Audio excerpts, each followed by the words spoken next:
enye enough information and I would ma womo. And answer nyoma would ku sukoye no eyem kuntunkuni. Eyem kuntunkuni nintine ye fake and nuntino or more responded back to you. And I said dear any ye bedi hon enkomo. Ye bedi nkomo afa Zambrano. Obia and Toronto so Zambrano. I think say Zambrano application anyone. Nemo mono anyone ne krado enkofo bebre ewo kromi ha omuhodi eye Zambrano visa ana Zambrano leave editi ekromi ha enti na wase kasa about it. Most of the lawyers no, they don't talk about Zambrano for a bit go through stress, a bit go through hell because there is no benefit attached of it. And the lawyer be doing commerce and ye free you mono. Say Zambrano ye more benefit now. Zambrano omutimiji indefinite leave to remain now. Because before Zambrano na won't mean indefinite leave to remain. Adia F won't ye be mal 5 years. 5 years. 5 years. Ekopimu se wiase ebese. That means to say when you indefinite leave to remain, no, not just say or mono Zambrano people, no, they are not qualified for British passport because by law, if say when you birth British from birth, and was so holding leave to remain in this country for 5 years, and after your 5 years, no, now what to me unnaturalize it to become British or registration as a child to become a British. Enti se ukra Zambrano application there. That means say sana bonus campaign me feel say I am not a lawyer. I just have a knowledge about law. Enti me feel say obia ukra Zambrano no before now I don't know the law. Enti ene lawyer betwetwe hon before no na omon enti minji indefinite leave to remain. Ebe 5 years 5 years. Enti me pacho eni ebe din komo na ye din komo afa say skill workers are maba monkrata na ekura mo no being 1 year 2 years 3 years money companies ne nya adwuma mo ye adwuma wo another sectors ye chi mo pa money mo companies ne nya adwuma ana say wo 20 hours na ye dia ma wo no we allowed so we adwuma wo another care center for 20 hours but when you allowed so we 20 hours ne be ye car wash when you allow so we 20 hours ne be kwa koye adwuma restaurant when you allow so we 20 hours no e ba be kwa koye adwuma wo supermarket example Tesco's example Asda bia na woni mobi wo ho ene nipa na pushu enipa na connect with your 20 hours no would be ekromi ha no enne so ya swankofo ewo supermarket no ye too much ye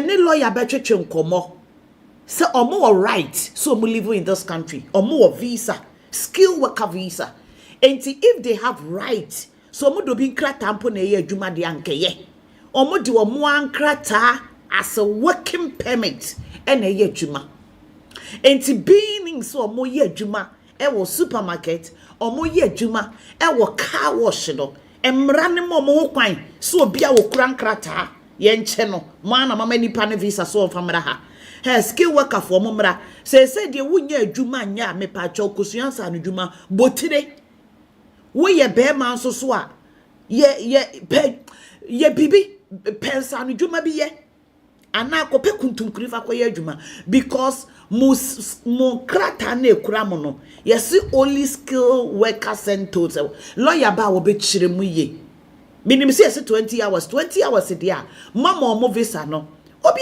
otimi de adwuma e wo ba bia wo pe menye lawyer wo sa na ma adwene ye menti lawyer ba wa ka mo bia me pa cha wakosi agyeman na tesen wo ba no wa share video ni uni squatting wa ma yi no afen ma mu so ye racist me call Morrison ekotade me ne me baboy ne koye na ye wura mu no na me baketo akura scooter o de ko security ba ko say excuse me o jina me bay ba broni baby so ti scooter so a ono so di scooter nam minim say shop floor yes untimi mfa scooter na bicycle broni bay e jina scooter so ndo kwa no apega ne na ba kwan say hu me be so crafe no no osun scooter yika enti na ba ko no de twe na seko mo fa lawyer mro afa de security black no di mechi excuse me na me hwe nanim excuse me please control your child. You cannot leave a ride a scooter here. Na me say okay. Fedem he say broni bay okwa no apagya ne nan. He na me dane me ni na me say hey bra nan bra na me frɛ me ba ne di mechi ne ketwa no na me call security ne ho. And na me say wahun security broni ne ba na wotwi scooter no e wo fruit ne nchen no. O say ane. And I'm saying, dear, no, I catch it. Or started so cambrofo no, and I'm also a gun in it. Nam se bra, free gun, no say. Nam se bra, we you racist. Me baba and say, mommy, by two of you are all blacks. And I'm saying, ye me near blacks are when you racist. Huh? When you racist, when you racist. Ye two blacks, dear, but when you racist. Broni, on the chest and a color effect. Me no me ni tuntum seja bidie ye mienu ya hye tum se bidie wo be ka kire se me ba na itwi scooter wo no kora wonim scooter ni twie de wo kwa no aye say hey no aye say hey wa chere na ba ko ono kora no won stop no wo ye racist nti wo ba be ka chem se me nyai enti me pa wo chew me serew e ma me ka racism asem wa ha wo ba so a hye ne frɛ wo nua bi you squatting we racist because we didn't catch me point blank meka or catch me point blank Eunice bomodiana lawyer ye ne bra he say Eunice menka chese obi anim ne de lawyer Frank jo 5 what na ju 2 na ju 3 hey lawyer Frank ye Moses na Eunice squatting te wo obi anim ne de Eunice na bomodia na brantemo lawyer Frank de kro obaya de ahoho san ba ode nkofo di na chi do mo bai enso so no hu lawyer ba ko na san na be hu lawyer Frank o wase na say ma meka wase na say ma so say me lawyer Frank na oye me lawyer hey sir me do odi mechi amenye racist o we racist yo atie for ye do twedi amponya akopɔ apasa yi adomo aso no kata murunkum achi no kase empuna epunu ensha enhye engina sa nyankopɔ no na abɔ ye chidom ama enenso so ye da so tia setere mada bodwem emoje di emokrosan me pacha wo ka me ho ama me se wakoto no wa share na wa frɛ wu nua bi patient obi biara share efrɛ wu nua bi obi a waka mu bi a share na efrɛ obi na ka kyerɛ bi se ene ni Mascot Solicitors na atena ne lawyer Frank e na atena se me pacha be wasum ne nsama ya ka no edoso wo pe lawyer ekromi ha wo wemre di mra fremra kanche mra pusu mra dware mra ehye tade a Mascot e ka ho ebi da bia me do mutumi ho se lawyer ukọ eye GP surgery a ya draw no eda ho oh lawyer Frank wo ye so super wo ye so superb enti me pa cho adwuma wo di chini a enyeye wo de wo ka na pempem apempem wo di dru wa no adwuma no ebeyeye enti wa waka mo bia me pacho ka me ho a na wa share no wa frɛ wo bi ansa na me koso me dia se the PSA lawyer Frank me gina wa fidi kese yi so eda wase lawyer dase oni ha okọ Ghana Monday oba ono ankasa ebeba abeda wase nyame won hira wo ya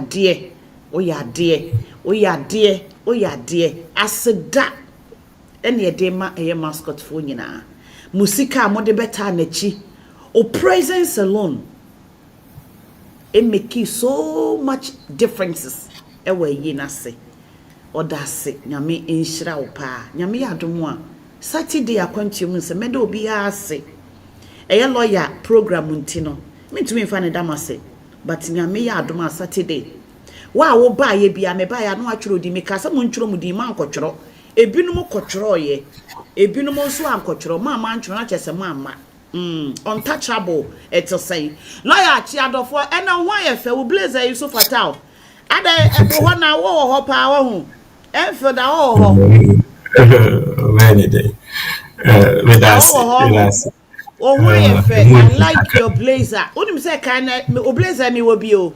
Me will the same thing. Me will name my dear, but me will patch. I will maha. And you know, come share the other catches a baby. The D lawyer, you call lawyer, you know, call for chia with dear. Make a son call for a baby chia. I'll put you. Yeah. So, the end to us. Hey, lawyer, mama say mama lawyer. Oh, yes, too much. Lawyer cutie. Okay. So mama chiawa. Juma mi di wo mo no. Yo, lawyer chiado for na etiefo na ye mfa enko. That's it. Etiefo ya mache ya majo ya mahase ene de obade de ache ye ne etimi ehiem hase ye fu ba kuma.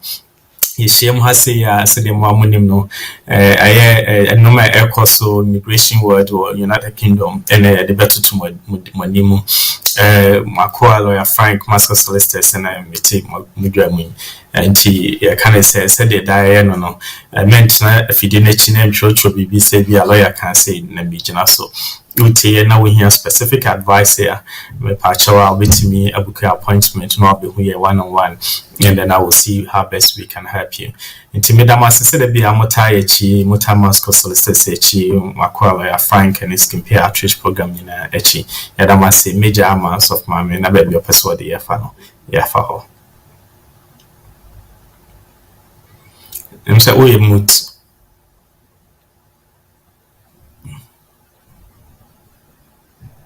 Lawyer update. Uni update I mean ko jumedi ni so. Yeah, it was. Yo, adofo ye da obi biara me pacho obi amfa pen natural lawyer Frank and number me pacho lawyer Frank and number.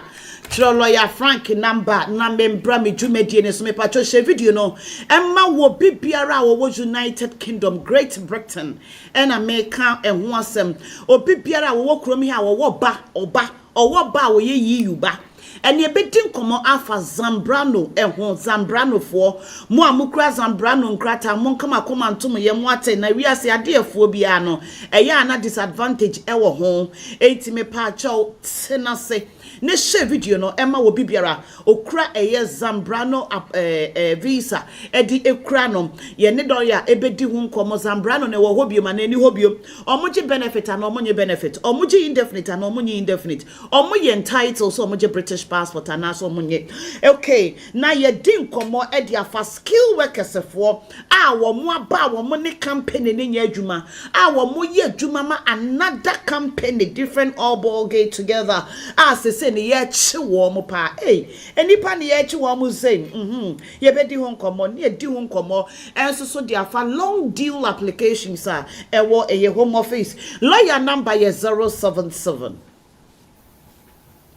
077 079 079 079 021 021 99 091 lawyer Frank a number I repeat a 079 021 99 091 079 021 99091 lawyer Frank and our Mascot Solicitors.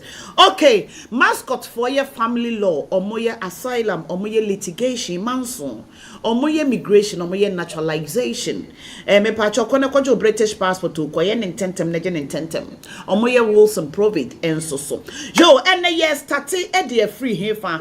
Ye bedim komo edia fan call for or my application edia ko home office.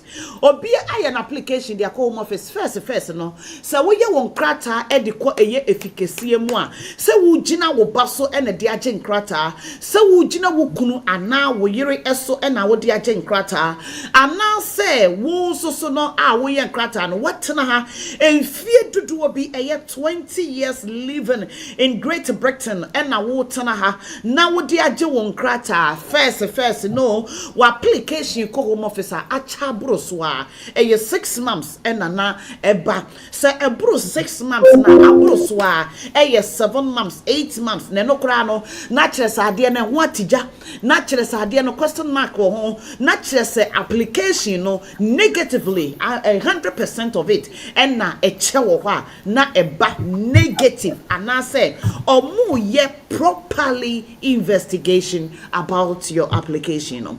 But e kamia koye say estatiye e wo fee waiver eso last year last 2 years fee waiver application oye ko home officer say ye na emaye eno na home officer for the ba ye say e skill workers na wo mo aba no any student a wo mo aba no they don't qualify for fee waiver, but because of omu use to beat the system or no, to beat the time or no, e bia ne ya mo bi ye revoke will be nkrata ya cattle will be nkrata near money 60 days to leave the country, and our 60 days is so be changing the circumstances e bia or person beating the time, beating the system no akoye fee waiver or say under human right no aye fee waiver enti ema enioma no edoso and adwuma no edoso e wo fikesie mu fo eso enti wo do application ko fikesie mu a instead say wo na oye right to live here,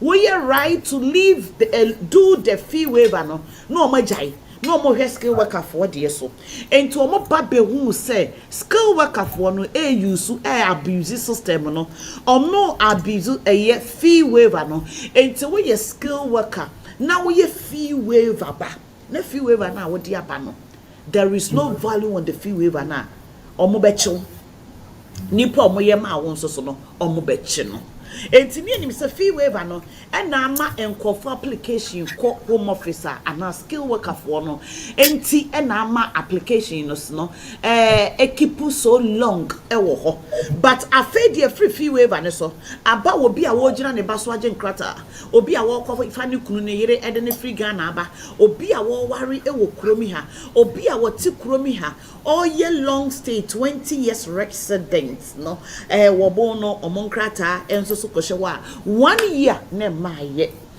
2 years ne maye 1.5 year ne maye ye pesi busa lawyer say edi enti ne ma ne basa so application no say no mo dia ba home office for dia ba say o ma samra say wo the application ba mo 1 year no mo fen decide mo 2 years no mo fen decide say ye mra wo mo dia ba dia then ne ate ho ase what the application ko home officer then you just ignore now akoda 20 no akoda 12 months 1 year no na wanyane no aba be so mo say my application no send mo decide e de akọ na lawyer sanchire ye mu say sa application e kochi wo fikese mu wa that means he say ye be refuse ana that means he say good news ne be ba ana that means he say omo ye thorough investigation ana eno ye lawyer ye one a lawyer be kan ho asem na lawyer assign akasa zambrano ne nko ade no nko aye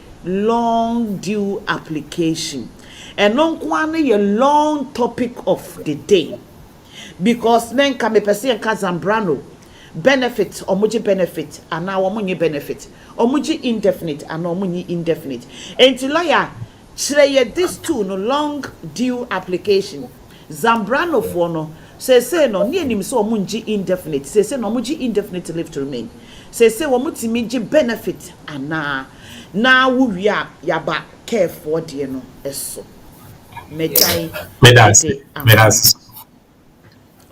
so family enti say ehe fa na ofem ne wo enti before a wo be kasa no na mepacho wachre baby a wo fem no esan wo bi mama your envelope address no Winter Business Center, so Winter Business Center suit 63 and of course 1 Electric Avenue EN3 7X EN3 7SU. So Winter Business Center our envelope North London, so Winter Business Center suit 63 1 Electric Avenue, Enfield, EN3 7XU, into Hona Yewo. Medasi.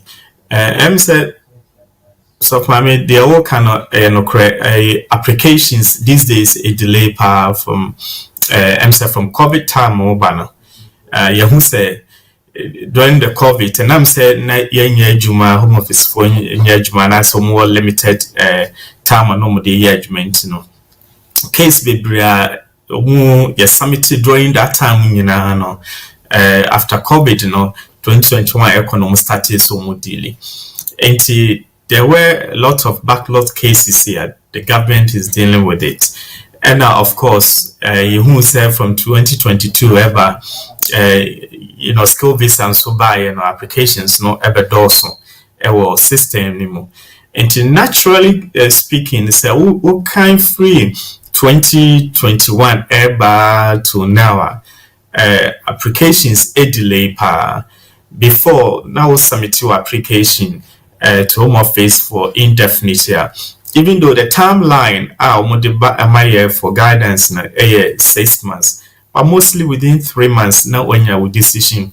So application be a extension yama 2.5 now person renew for another 2.5 I mean within 3 months 4 months now when your decision. So it wasn't bad, you decisions were made very quickly during before COVID time, and then of course so naturalization applications now submit here within 6 weeks 2 months now on second with decisions. But from 2021 Urbano, you will say with the application tuma ABA 1 year 2 years 1.5 years not on some kind you can say resource so would you submit application. Please let's share this video, let's like it, love it, so that it will calm people down a little bit, because anyone be are desperate, they are worried, the applications have been submitted for over a year now, they haven't received any decision. Na na a limit nipan person to quite crowd me to quite person won't me, but say what submitting your application so leave to remain already. Not we extending now application for Home Office here. The only thing you need to do is say what the application reference in my employer, no employers check to see say whether you are allowed to work. And so would any be application pending now employer disturb one I say juma. Please contact your lawyer now on file reference man or employer no. They will allow you to work because you fall under 3C and you must be allowed to work. This independent, worry too much. The only limitation that person may have is the possibility of traveling, because we need biometric and as we need our residents, and we took a bed and we took it automatically withdraw the application. It is our application pending me patcho men to kind yes our application or mbetwam na unse our question I will say say debate for historically COVID are making a lot of impact or applications. So into applications they say untimi decision and tell you COVID free honma skill visa care for visa is so by when and also at the juma be to Home Office for so and into we application a check akra and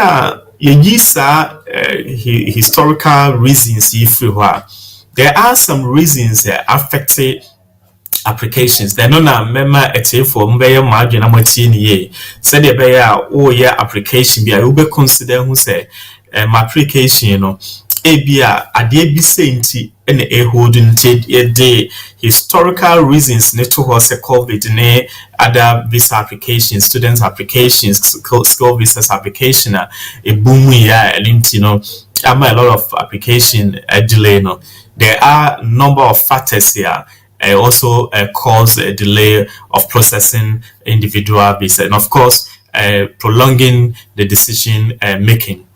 One of it is the complexity of the case. The complexity of the case.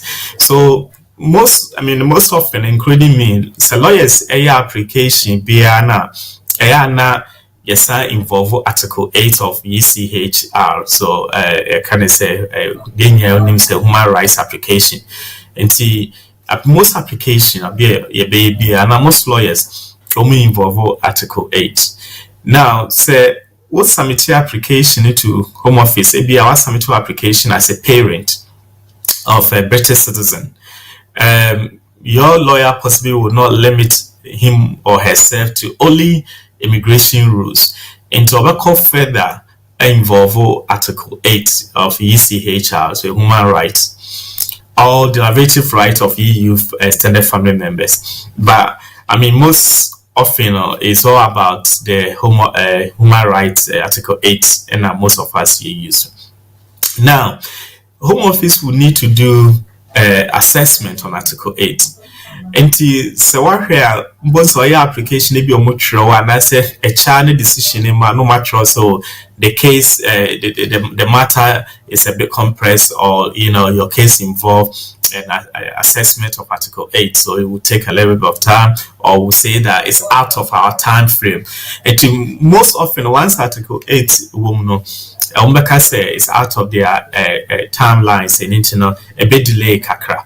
And that particular article is very complex, and the whoever or decision maker or caseworker needs to do complex assessment on that before or their arrival at the decision.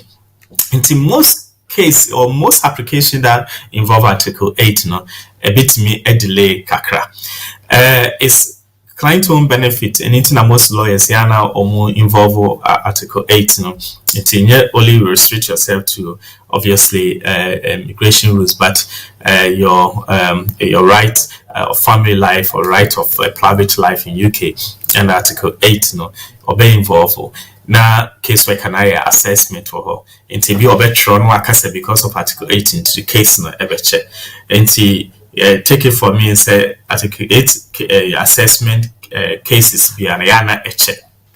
Another concerns regarding suitability requirement as criminality. Enti ombeye ahwe say nipa we no wa commit crime wo krom han mo tie be ni search ahwe say wa commit crime and answer say ebi nipa ne submitting na application no no ano wa commit crime e wo krom ha. Enti eno nso also case work na yes suitability assessment you say nipa we no and nam say wa commit offense we you didn't akuje be a 1 month, 2 months, 3 months, and years and overs. Say any panel, your man in crata as a parent or as a partner or under private life, and I mean a man in crata cry. Into the suitability requirement in relations to criminality, and also to meet delay applications and a consideration of any adverse immigration history. Into ABR, any panel, or Berkrum or you overstay.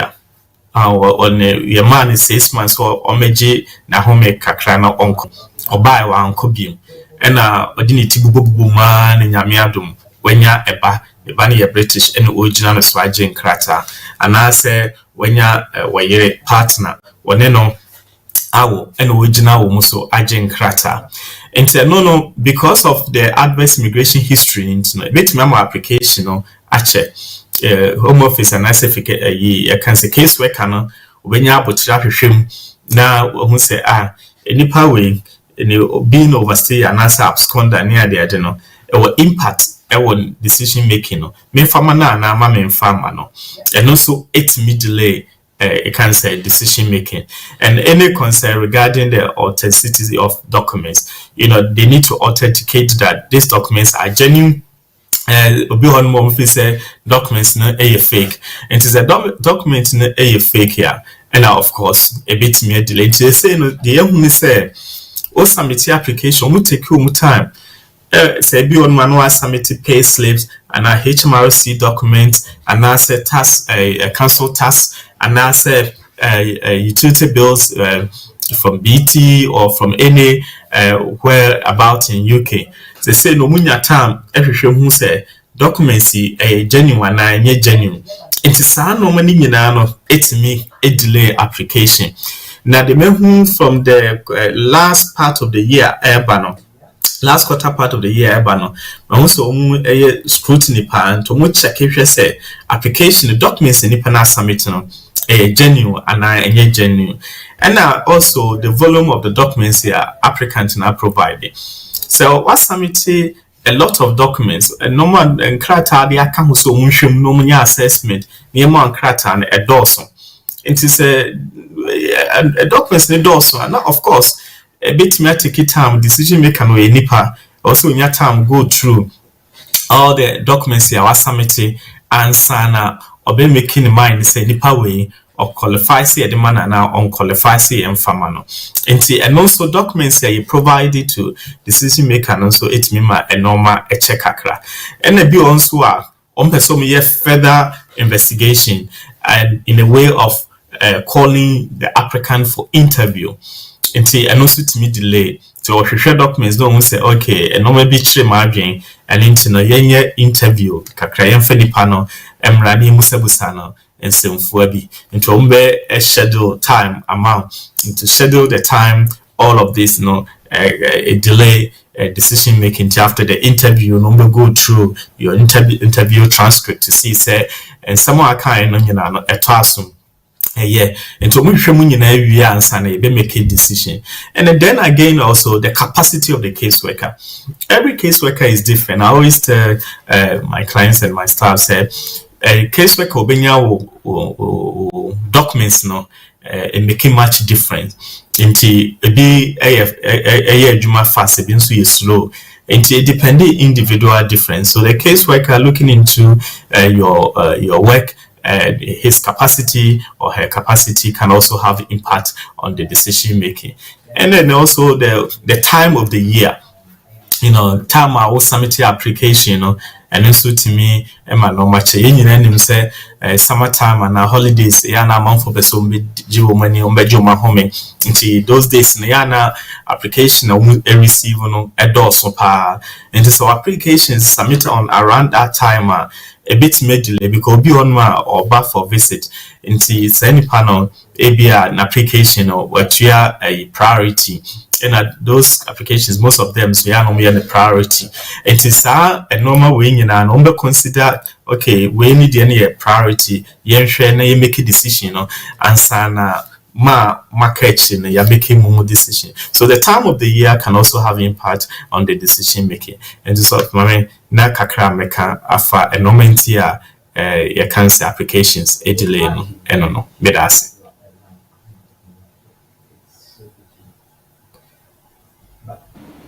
Lawyer me pacho toa Zambrano ne so me ko Zambrano so kasafa Zambrano ye ho application no de enti e man ye long deal wo ho ye bie phone lines tuma obi ad na dwenkyere beba na me pacho ko Zambrano omo eyusu Zambrano omo gina wo mo baso de je nkrato bi bebu sasa na Zambrano ne krampo ne de ba de entu betimi a che Zambrano na se ye pese hu se Zambrano fo no se no omo kra Zambrano visa no omutimi eji indefinite leave to remain na and almost I entitled for benefiting to wait me actually Zambrano na say amaye ababesi indefinite and a benefit so ediaman I said the odi kaka obviously say no untimi afina person submit application for Zambrano untimi but any pen bebre no in the past into MC Kasafu more equitable deliberative right as a carer of a British citizen. Enti Zambrano ni nyina na kire say e be submit application say wo ba a British citizen and now say we a carer of a British citizen. So whether the person is an adult or a minor, to one a carer na ye will free chrome hana enipa ni nya any carer or her sake. And to submit this application based on the fact that you are the main and the only primary carer of the British citizen, you free hanuma sakena will provide many panel nyadia the palbenya saken. And most often na obi wawo ne by a British citizen and I said ne ban ye citizen na ebi a wagina so I said one na Boshe is the sole parent of the child in the UK in Chinyamano assetna hanumo as a cancer Zambrano carer. But obviously it's our case where I can't want some we introduce to a pedicefrem and no very effective there are other routes to a bit major so now I and Krata as a carer of British citizen and Zambrano no every week. It is say be now we British child there. You don't need to submit application under Zambrano route, but you can submit application as a parent of a British citizen under immigration rules also. And and I'm saying to say so kasa wo ye Zambrano enya dia be enya effective. Now before 2019 now untimi apply for settlement and as indefinite. So the Zambrano application does not lead to settlement, but yeba yi yunma yedini nyina akoshe yi yum no timi apply for pre-settle or settle status. So depending on ready draw awenya, so what na hold more for 5 years now, there will be to actual apply for settle status, and our year below 5 years and so will be apply for pre-settle.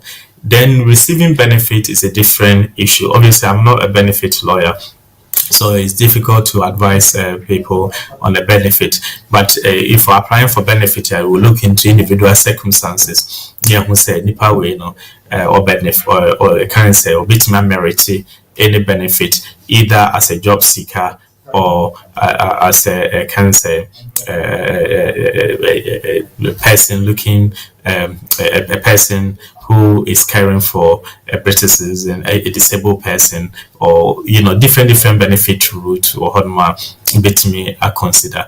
But with that, now I will leave it to people to obviously speak to CAB, and as a lawyer will deal with benefit matters. Medasi.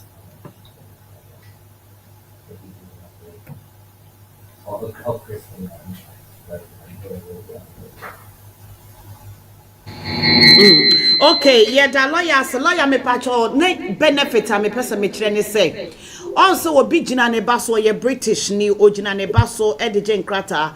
Ana say oye aware ni kunu so no de jenkrata watena ha eye 20 years no de jenkrata obi a obenya nkrata bia no unless nipa ne ye fee waiver wanye fee waiver na wa na wuchie wusika ye won nkrata ma ya de visa na ma wa obi a ye ma ne visa bia no eba no recourse to public fund. Dear me person me wanna say Zambrano for no almost so nkrata ne beba no na ewo no recourse to public fund and say they have access to benefits. Okay.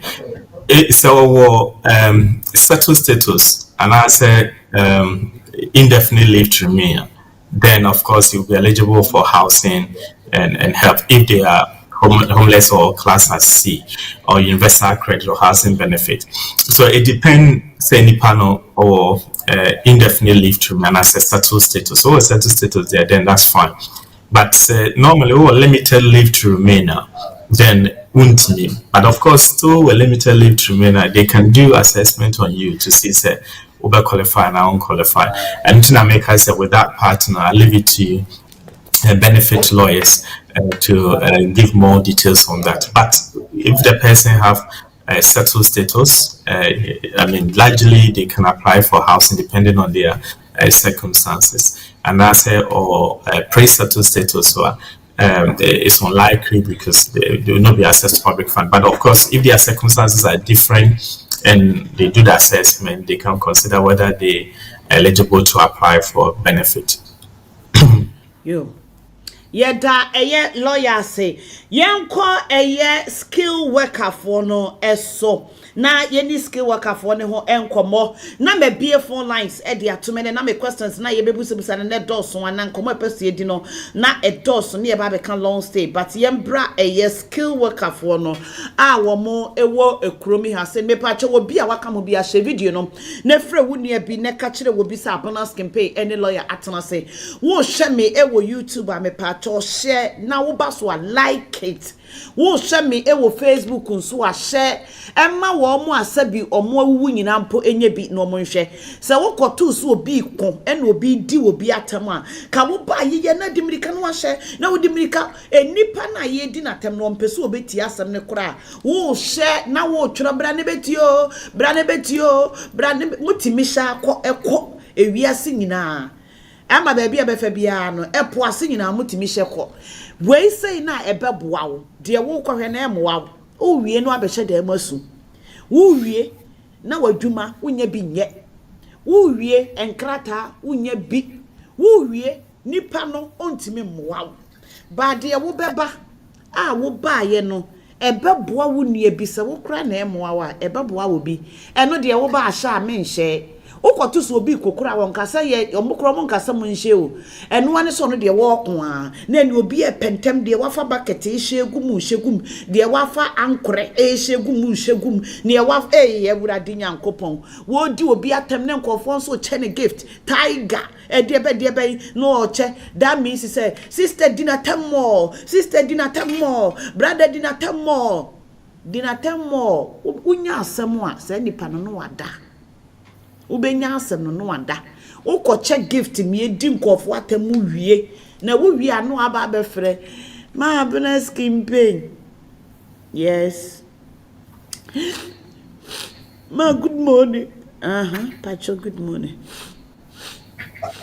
ma hey medio ma omo fisi for the regret anymore ma obina do number ma mi o na me dabe no aba be shem program da obakra wotete akire enso yokoni e bu obi wo program so a utimi share tiger ma mo TikTok no ma share tiger dia ma no hey bunimo dinatamo bunimo onka se share kura na wo share enso adwuma se yeyi wadie wo nkrata asen immigration pe wa chewo no bunimo twena so mo keka bi kire no mo ono wada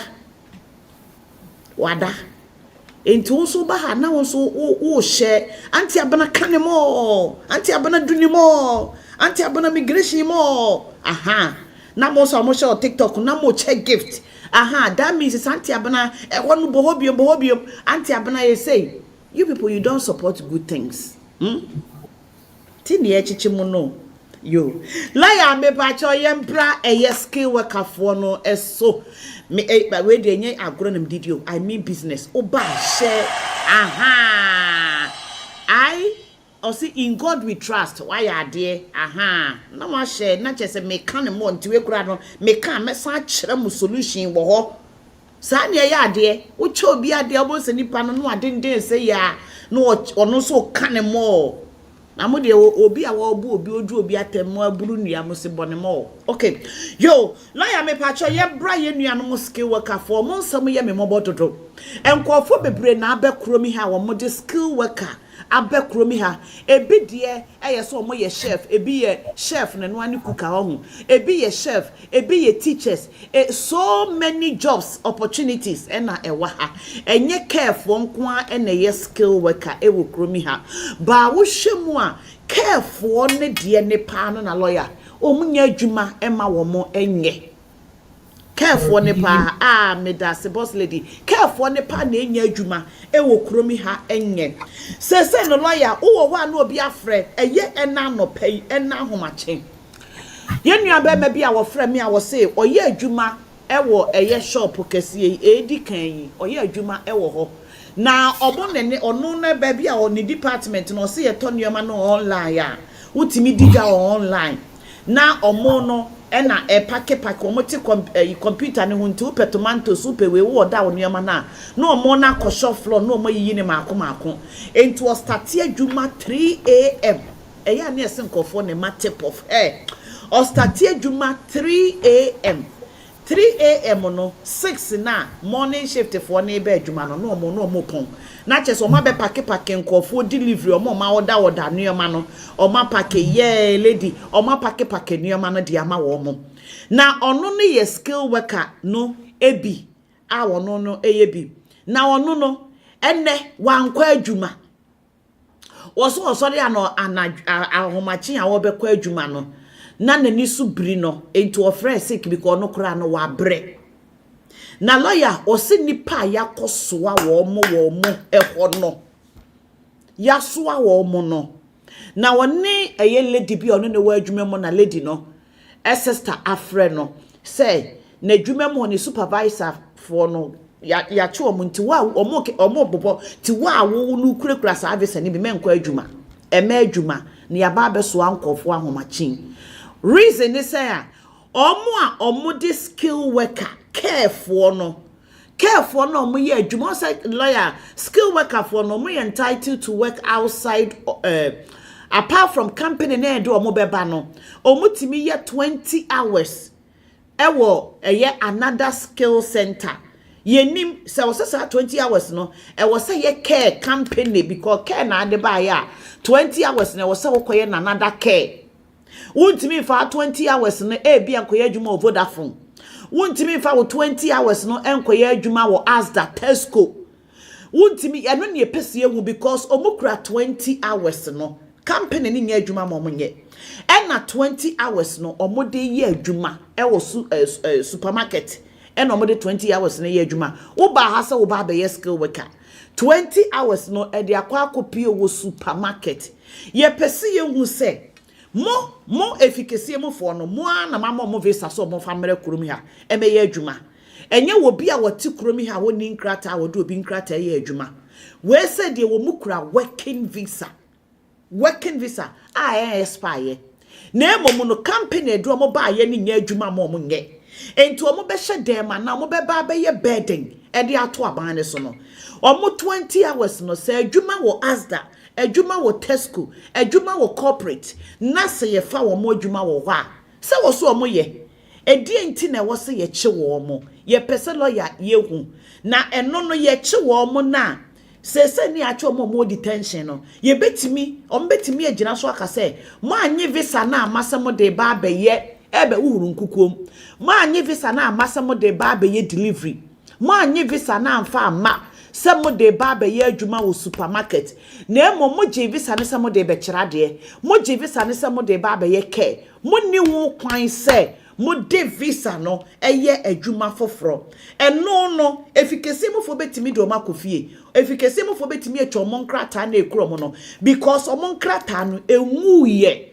ana wo munye good lawyer ne betimi atwitwa adwo mo na efficacy mo fo akasa mo nko na mo nko to aso nye mo adwuma ana ye pese ye hu se 20 hours no ye ni ho kwan se ana wo munni ho kwan so mo de ye adwuma ewo another field ana mejai di amount me patro skill worker for no monhye we ye adwuma wo car wash 20 hours me enkobiom ne nkofo no mani abre supermarket enkobiom lawyer kire mu wi a e bia lawyer de emra ne kire se utimi ye adwuma wo ba bia eno de adwuma ka kire wo seko lawyer mejai di amount ye nkoso me da access of money still worker still the kind said the OD kind no say size US ne dey akoy odumfu kumfu e dey how na abeto Ghana force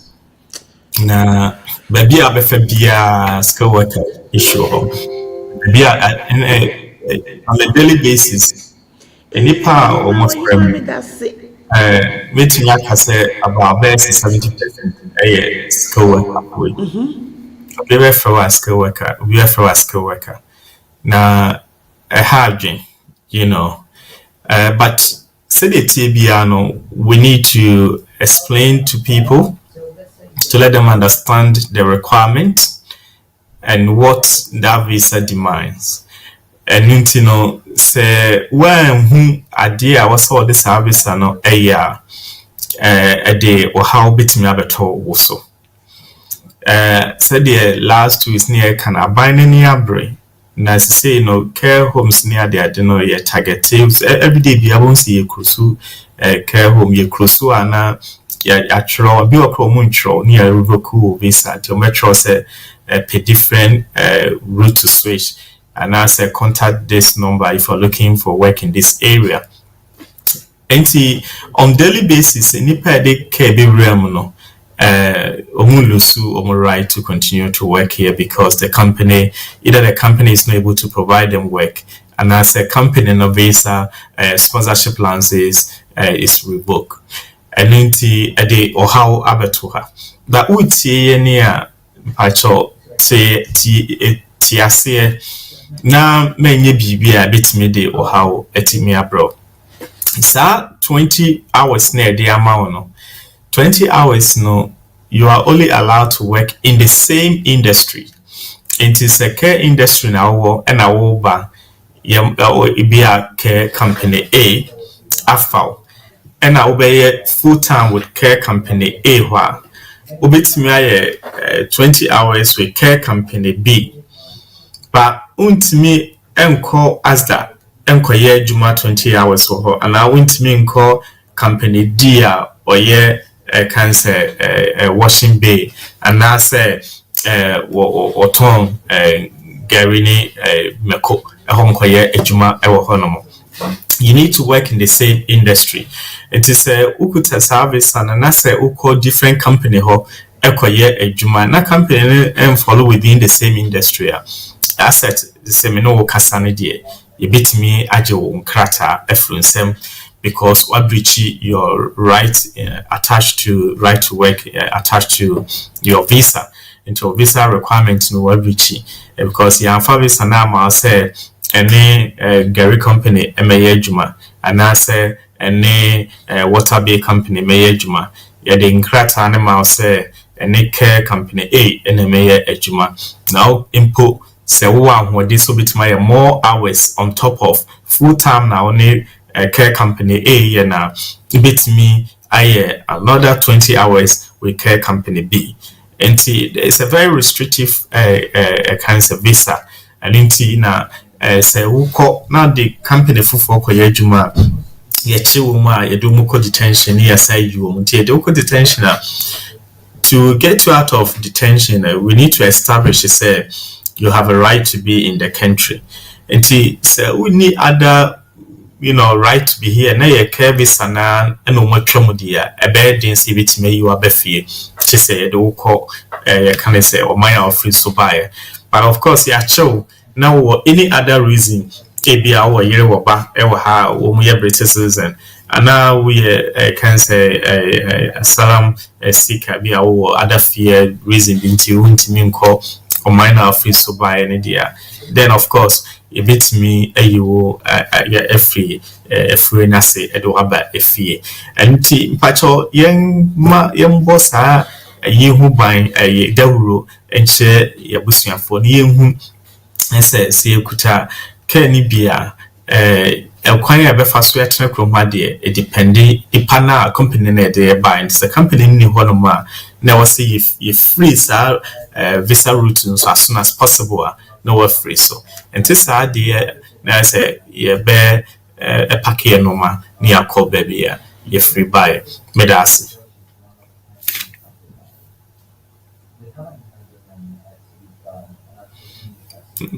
We can't hear you. Entonka.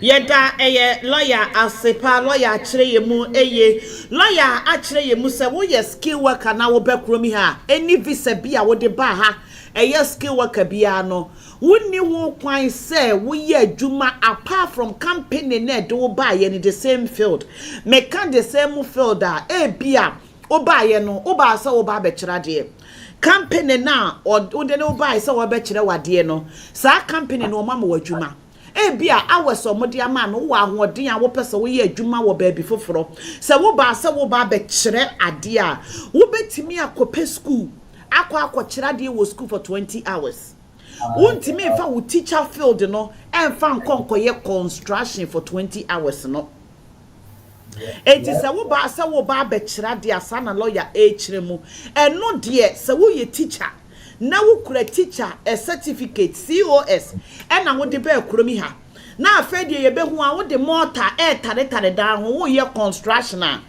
me pa cho eno de efikasie mufo bo wura ho a wo kura visa de enwu ye de enso ye still no omo be chew omochiwu nso so a ovisa na ekura wo no omo be se no because wo maafo a be kuromi ha se braha ne be ye mortar omo de wo be kuromi ha se braha ne bra be kira de enti the same thing applies to the skilled workers enti se wo ba ha na wo company no lawyer kasapa in deep se company ni nya adwuma ma wo nya wo ho kwan se wo free company na do ba ye ne so ekọ company foforo so wo betimi aswitch o visa na ekura wo no e de wa ko company foforo so ana se ye twa wo visa ni mu mpa home office fo na ama ho kwan say sesa every wo visa na wo so no ekọ another visa so na mom say wo kura wo visa no one ye ntwam ana ye twam na wo ye ntwam no company ni nya adwuma ma wonye ana company ni nya adwuma ma wo ye nanso so no o 20 hours na ekura wo no omo say skill worker na de ba ye na ye care company na do ba ye ne ma wadwuma wo ana wo ma wadwuma wo wo ho kwan say wo betimi use 20 hours part time no e dia ye adwuma ma another care company enye supermarket enti eno no sekotifo chew ana efikesimu fo chew na wo kura skill worker visa na momo no wo skill worker wo 20 hours no 20 hours no wo de ye adwuma wo restaurant wo de 20 hours no ye adwuma wo car wash wo de 20 hours no ye adwuma wo construction eno no mo chiwa omo wo ho kwan se wo nkrata ne kurekura wo no omo gifiri wo nsem enti misramo wo hwemi wo tie me se wo fu se company ni nya adwuma ma wo nya asesa wo nkrata na ekura wo no eye better say wo di beko e bia wo koyo ma hu ana e bia wo bi nenim wo e na wa nhwe wo nkrata anim ye e na wa pia wo di ahye wo e ma ne nye wo de because say sa shop for no enye se nkofo ne ma omo ba ho pa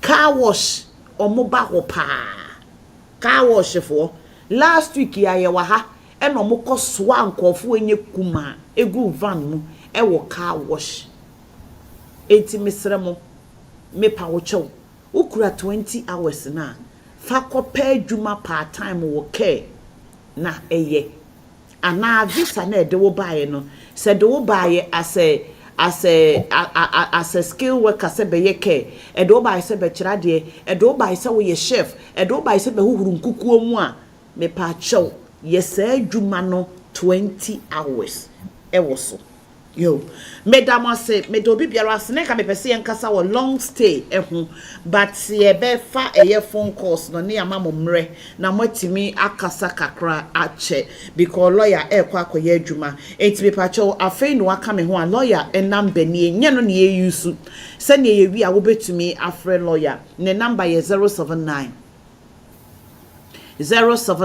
O share me what TikTok and me be phone lines at mo person bisa lawyer any question and fa any program ne ho kra na ubetumi I like it I request it me why number ne 079 lawyer number is 079 021 99091 079 021 99091 it me patcho betimi atro na ye wi afre lawyer me pa mo cho me be phone lines no e dey too many questions be apeso bisa lawyer me patcho wo ba ha won sam na wo kan ye adura ho ma me enye sa me yi wa free so me pa wo cho sheni coat aha anasa wo hwe no wa asam na bebusa no eye too delicate me patcho ye wi a obetumi afre lawyer na wo ne lawyer atwetwe eye enkommo medase aha number ne 00447502422799 three numbers ni nyina no eye adwuma mo so a mo hwe me ewo eye TikTok ne so me pamocho me peke mu nyina wo request ya na ma peke yes me pacho me fa wa mute ho mesrewa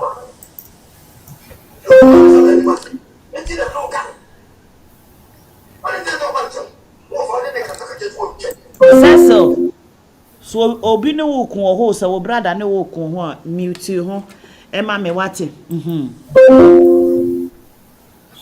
me peke mo nyina enti wa wo be ka mo bia AJ obi a mute ne ho me pa chewa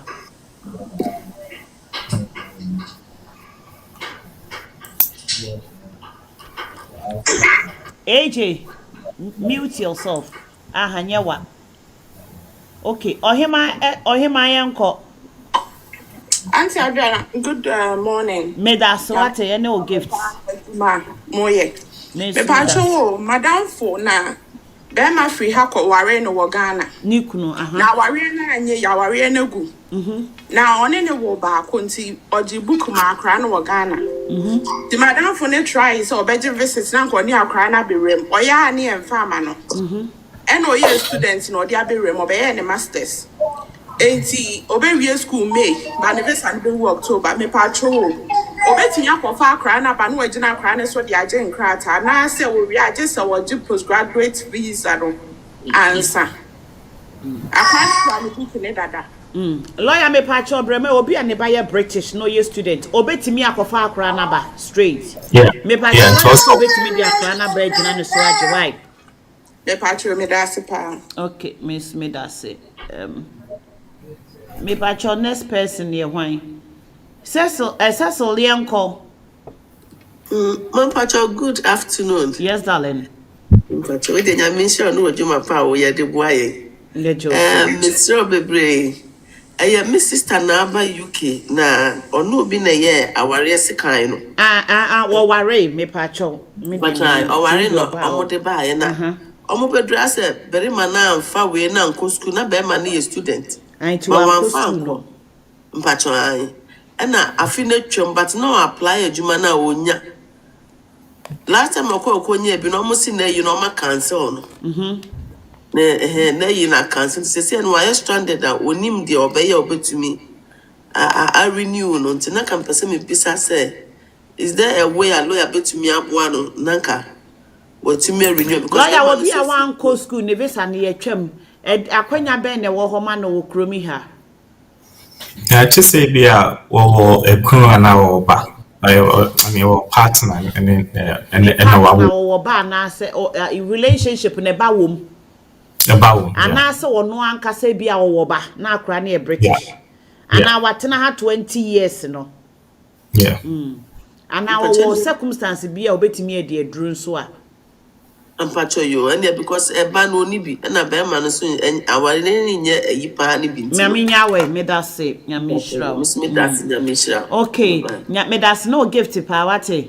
AJ yenko. Abna Pacho Michel. Major also. Me Pacho me ni me kuno ene bae. Na ne wosenko school na wanko na ya jinkrata no.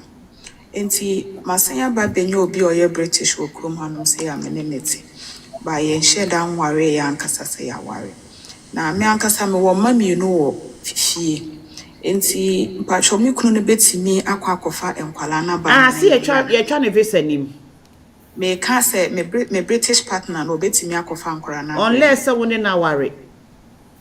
Oh okay say me ne na ware de obetimi akofa I say ankwara ne stepchildren. Lawyer so worry ni kunu ne dia ai lawyer so omo worry a enkran be ye ne step children to bit me bacho medas okay hwan ya Ella yenko Madam Chiao me pacho me joso me pacho I need you oh Ella player me pacho brawate bra usual 149 yenko usual 149. Miss sweet one and only Miss sweet sister. Reverend Yanko. JGM event Yanko. Is that right to say? We ye bue wate. We ye kiki what? Over for me. This is Jennifer. Me new man. Why you not question? And then no thing I'm afraid. And I said you say you no thing I'm from. But I'm come as a master question. Madam, they didn't have a friend be here now. Break. That is celebrating. Oh, sister Jennifer, me that's oh bread or do. And we appreciate you. We are me to take it about Zebra. Oh, event no ye da be. 29th of March. Can once a man, I mean, for so advert. My way, they knew for 29th of March, Mother's Day, check 89, Ewo Mitchell. Yes, celebrating mothers in 60 pounds per one brand, no major money, no more bread. If you are the source of my movement, to have one pie, can't go for service away this time, you're not me to take it about, bra. I mean, celebrating keke. Now, very well, this one, dear. Now, supporting. Yeah, they support to Nyanka, and so any you so I in 24th in Yania channel. Yes. Anyway, say no, and no more way say near day a promoting to Miss Ramon. Why? Waka say that's it. Saturday. Saturday 29th. Okay. Saturday to best send you na bro. Also lawyer see day now can be. Also lawyer day. Lawyer also the other na me was on said I think years back when I was there now Omoka said if you apply for a visa, so long as it's not a visit visa, no, you can also switch and you can do anything. Now coming back to the new law now, almost say if someone they still work visa and they buy, and for example, who buy as a teacher, you can only apply for a teaching job to work in another institution for 20 hours. You know? What I wanted to ask is a general question. So what if, say, nipa no apply be na wenya, but rather no, I know say we here no, obi or how qualification ekuta as a doctor no to be part time be or baby. What if say the person is working full time with the institution like a school, but weekends and or person be our be different out of the teaching? Is it possible? So because I've given all my attention not to the skilled way no mutia mekano. But days now more often, i.e. weekends, we know it's school for near Juma weekends.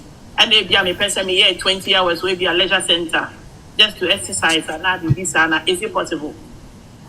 Lawyer, yeah, possible.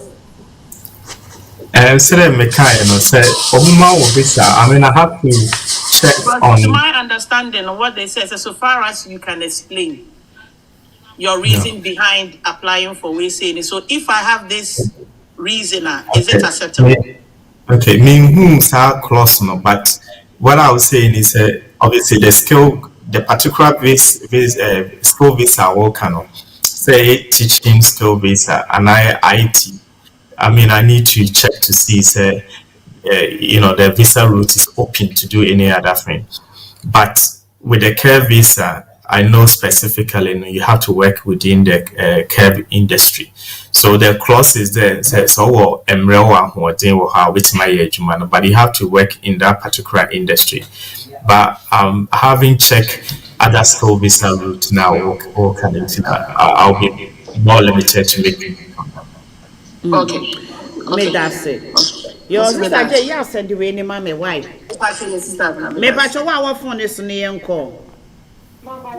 Yes, darling, sweetie, you what?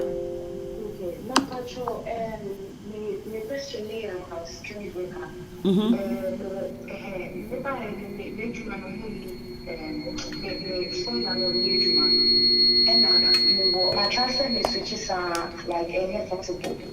But my visa never expire at the end of this year. Internally, the lawyer saying another route was one to make a one mama also.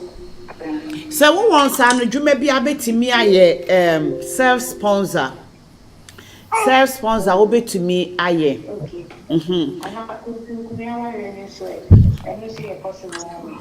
I say we share be man na so person worry a will be to me a worry. Ewa ha. Okay, me that's it. Wow, person no. Next person again. Usual 149 yenko. Usual yenko. Hello? Yes, darling. Hello? Yes, darling. And Roy, mute yourself. Hello? Me pacho meet you. Hello? Boss meet you. Me pacho, me pacho, me problem kakra me wo. My you aware. Ana me pese me kofa me mami enuba. But the application na kono. Ma nye DNA no anka ho. Ana almost ejina so ka say adentina me ba no. When you more than 7 years, and son, I may a birth certificate, dear man, almost just in Tiano, almost refuse me. And I'm a file happy. In Tiapino, lawyer, Mama Quacom, Acotro statement, the entire Midna Swamikofa, and Colana, because in Colana, Mamma, free more Ghana. Oh, Anna, my name is for Florence Sunewa. And T. Nami person who said, statement Nama Quacoyano, Yameboa, a bit Maboa, may go through a Mamiana. Lawyer me pacho brain. Me who statement no, and I mean some our church. It means me is ever go through and I think go through. I believe say if you are a lawyer or an assessment now advise you accordingly. But of course, if you are person appointment, if we one-on-one, officer will share those documents with me. I may advise you there, I can do that. But at the moment, in any document from you, so it's difficult to. Lawyers want me advice so say be ye ya nenye because nim statement a wo tro ye or enti no ye sure say wo lawyer kro no access so and no ahwe wo statement no ba wo person own hwe ma na wo advice so there obetimi ebuku appointment no abi hu no. Okay, and your power me friend there. And Roy me pa cho yen ko. That's you. Hello, ma'am. Good morning. Yes, darling. Pacho, so obi ekoko obi kwa kwadi kumha book afebo na any questions e be bisa na E krom here book afebo British passport or indefinite. B Huh? British passport questions. Na sa British passport you musa question bia o. Me pacho mu mute mo ho ma me. Ma mo TikTok no. Yembusa questions so wo kwaji ana wo ka exams. Yeah, be the benye exams. You kwa kwaji ase British passport na. Yes. Person who say you be bisa question bia na. Yemusta any question bia. Okay, all right. Into the lawyer nkasa why? Yo, Martina Michelle. Ella prayer me pacho yenko. Hello, ma'am. The school worker, the main applicant name say, Obaye no onye adwuma da. Employer no ama no adwuma almost 1 year nie. Na put in application bia na almost she is not actively working for her main employer. Nti ne basa na omo emma no adwuma no enye. Nti was start here oye voluntary service NHS voluntary work na oye ho. Nti no this time no bibu ho no betimi assign aye and answer still I was just switching the about up to now then sanka switching. Nyomu just me say she is not actively working for her employer. Lawyer me pacho bramo Mrs. Mame, or not answer the question. So, well, once you are not actively working, any employer will mean rules, will not give you another job.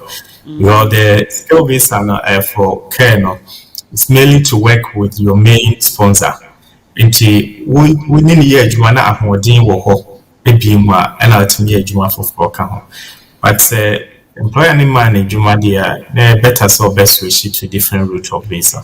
Auntie bra yes lawyer say yes wo ye charity no nti se mo pese mo ye bibi foforo kwa mo betimi aye enti ye charity ne ye why yo me pa cho wa wo phone so ne enko. Hello Shali yenko TikTok Shali yenko Beatrice ya boa edu yenko Beatrice Auntie B won't wada akosia owusu a. Hello ma. Yes darling. Mpasho pesa me bisa say care company de me buy no money ejuma mami. Inti me switch ko different company ho. Na me ko ho ne edi 5 months mo ana me woye. Inti say an me maternity leave. Na so me will leave ni mo ana me nya me nursing na me pesa me switch ko nursing. But me pesa me bisa say me free honum no me no man ejuma ncha me free honum no. Ebe ha me ana say metimi a submit a resignation letter and sana me leave na aso. Lawyer Bramo Empacho. So oba wonyem and our counsel will leave. And I say when oba ejuma no start here the 5 months or ye ejuma 5 months na wa wo.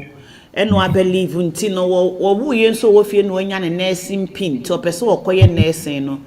Na just a probation kura wa ntwa bi enti person ohun say ojaye adwuma no na okoye nursing na be affecting on the nursing field no e be a references no be affecting no and now on resign na one pay adwuma foforo no as a nursing no mean say or resign na unya adwuma quick here. The visa no betimi can say actually because so obuna sponsor no e buy entina when your adwuma no resign and no be better way to go by.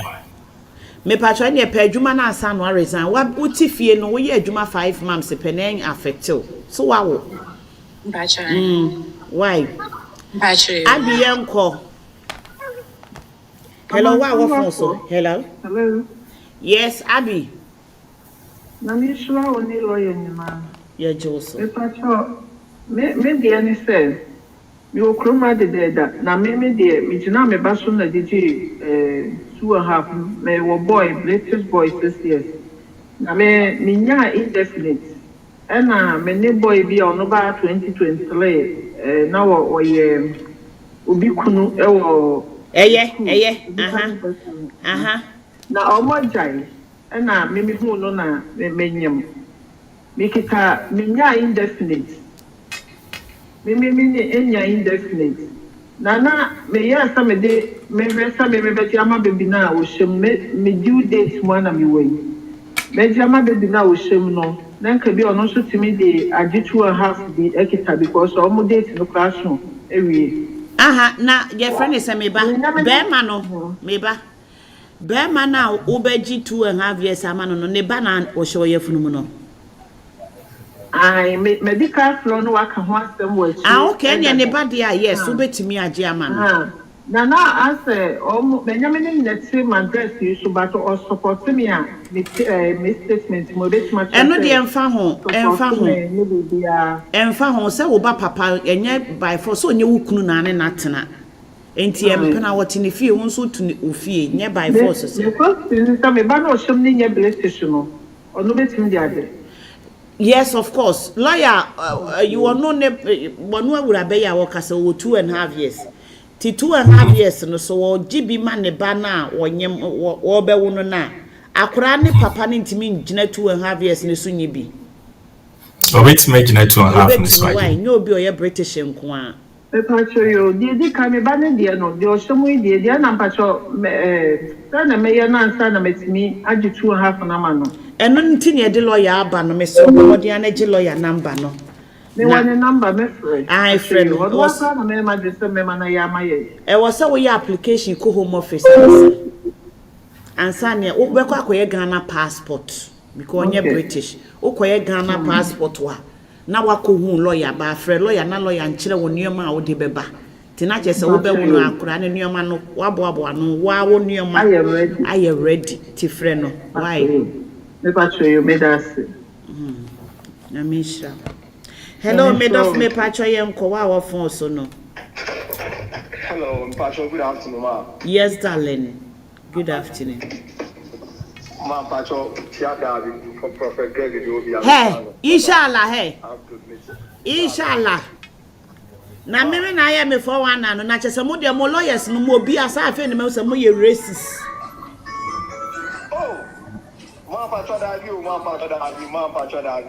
Unye racist ya wan han chem so beba Saturday yi no uye racist oboa lawyer Frank de na minim se wunni ta eno kwa na minim se oba because na time ni ho enso ba kwa awia onye yen ka say koso lawyer o tie inshallah meeting me from say me dama asida that's asida only lawyer na asida na me say adama say any time na asida ma yakoko shiam eme so ade nyina ya ma mo eme asida na me dama say eme inshallah lawyer me ba cho me ba inshallah lawyer ba o me dey ba me crowd do be ba intimo ba cho na we inshallah de wo no hwe no wan sesan na Ghana for no munya de mo hwehwe wi a lawyer we ba be hu nwum say ya say do be hu nwum yi I said that bank cremo for the so montesa they are different altogether then wan sesan enka wo minu mienu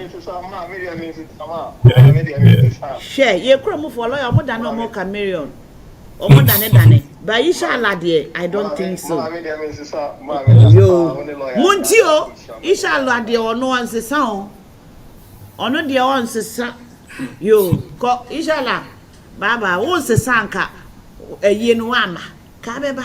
Da o de kwate. Lawyer was so dase. Nyame nhira wo de sidi ahina funu ma. Ewrade nhira. Inshallah bye bye. Me pa cho Richie yenko. Placed on hold. Please wait. Yeah, madam, nyame nhira. Me de me fro Her Excellency. What na wo tro to so Her Excellency no. Okay. Me da se. I say what time to say nyina de ma no. Ube mi. Me da se yenko. But me de ka any be na buy. Me men ana me buy me ma be share broni bi na wo akwa passport aba.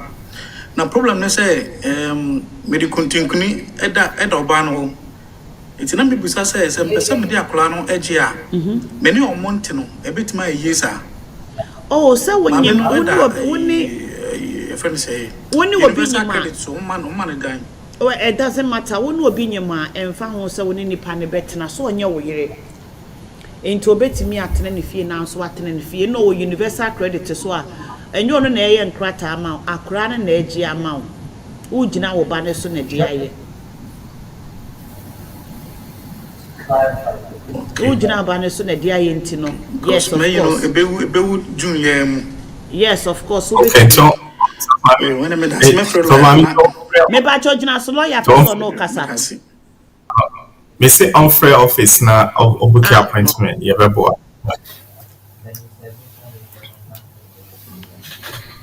Okay. Me da say. Me pa cho you. Excellent. Me so me da say. Me pa cho wa ofo ne so ne yenko ne emfa ye next caller na. Oh, phone na kate. Yo, when abi yenko ne empon.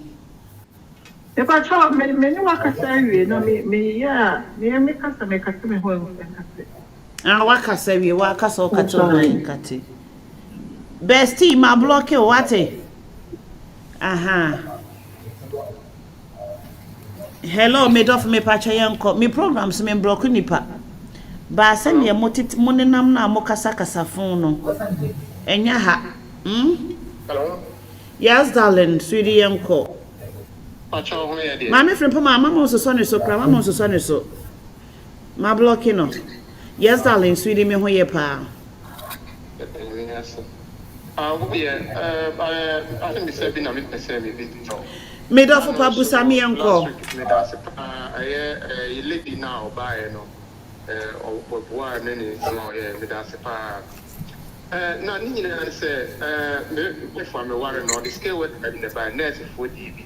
Na omo de ne buy na management. Almost 2.5 years. Until in the more year you more agency the first sponsorship for you need. Na nyame cha wakotwere nya pin no kura ba na ya me no kasa ya. Oh good. Na so onye na so cha bosome midinu na eno so wawo.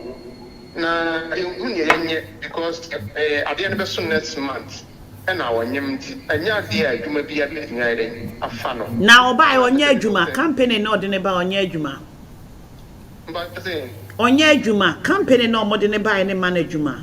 Omo management omo kra twere say omo need manage omo ne date is nyambo bara end of next month no na yin be njo no ko pebi ne visa ni bewu but so akotwere so ya pikin no but osanyem enti no opeso na onyemo uhu nafusa nafu aba okoya adu na piaka 2 months pe no wawo. Oh, 2 months they say I don't think so ko interview grow bi be fa no. Nene problem is here way. Say the people why you bit me aye na to stay in say be ya onye illegal na owo wi a what me you supreme in the akwa pay ma on just and na say Lawyer Bremai ana wonyemo no. Asemu. Lawyer Bremai ne visa ni be wu next month. And I get 2 months so no I want to ebewu no onyem 8 months. And I need to so about go bet me akwa adwuma teacher ni mo. So I make okay chance to book appointment na. Me pa lawyer say book appointment ne bra. No nkasa face to face. Why? Okay. Face to face. Shall yanko ye last call na yanko ye fa dwumade ne bra na wie ye. My brother, good morning. Yes, darling, sweetie yanko. My brother, me pacho ma 2 months in na me apply book ni bi ma me ba no still am I. Eh, and I 2 months pen now so 2 months de enko ba bia wo. Oh, me ba sure, okay. And now we express. Me ba sure there be a standard application.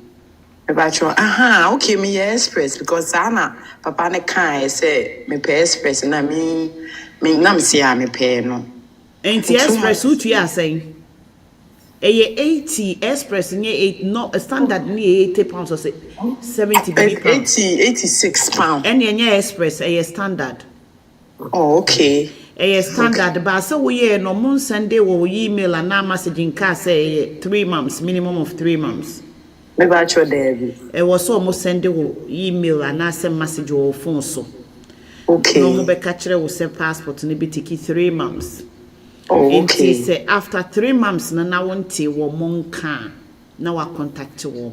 2 months de early. Ebi wo hon so eba earlier than 3 months. Ebi de 2 weeks, ebi de 4 weeks, ebi it depended. Said also na lawyer kasa lawyer si case worker na ya application koda wo manim no. Eya na no so depended. Okay. Until 2 months de ebeba ekwan wa. Why? Maybe I show you what thing. I mean, sure. Yeah, that's it. Maybe I show our phone is no. So we. But sure, I'm happy this so you. Hanya wakra na phone is so. Yo, lawyer me pa cho ye nko ye da wo bibiara se wo bibiara wo ne ye tena se. Efitia no pa bepe mo sabre ye radi enhira mo ye ne lawyer ene tena se. Me pa cho wo bi antro lawyer number no tro lawyer number lawyer Frank number ni 079 079 079 079 tro to so 079 021 021 99 091 079 021 99 091 lawyer Frank and number no lawyer Frank and number no 079 021 99091 a Mascot Solicitors. Any no motinasene. A checking common once a lawyer we say calm boko ba oye loaded. Wa binyan kasa. Say Saturday no moon on the man and I come from. Say ya. I say over 4,000 same so I just say aha. Eyi kwadwantwi eyi nkofo bi emre bi kwadwantwi de nkofo bi to nyoma mu yese omo asa ho maybe the kroko some mo lawyer aha oba ne se ya ne nan ka fom man ko chia no ese mo ko chia no oso ne so lawyer me chia lawyer was me chi lawyer so ye boko ade I say you go so chia bro so lawyer number ni bio oh mark kan okay Minister OJ mechia was say so for my minister was say eh enti lawyer number me kan dodo say Minister OJ ya me nshira ate yemwa nipa obra otiase aha OJ dey me am nipa aha lawyer was say wo enso amaye no also go to school yeah ofra me ni kasa na me kacha ne se ye kasa che na me se me beda no wo hwe me no eno o say me se ade asem beda eno o say lawyer Frank no oye kamo enti me kasa ya na me ka wa asem me start say me ka wa asem no say eno go me refi school awoko ha me bo wo brother din yeah me bo wo brother din na o say asem na me se ye come lawyer ba ko ye no na say ya so lawyer ba ko bi nsusu Emma mi winam say lawyer Frank and I'm sa ye ni de wogi hu o di photo beto so nam say na so den next kafo yie ne bra ne me refu bra ne din me boy wo bra ne din no say Frank Niama me ne go school one day ye wo school now so ye president you say be the president you say dey e boa that was and I'm saying no there's a president in the any politics party and you ono a and was na dan for no ono ne course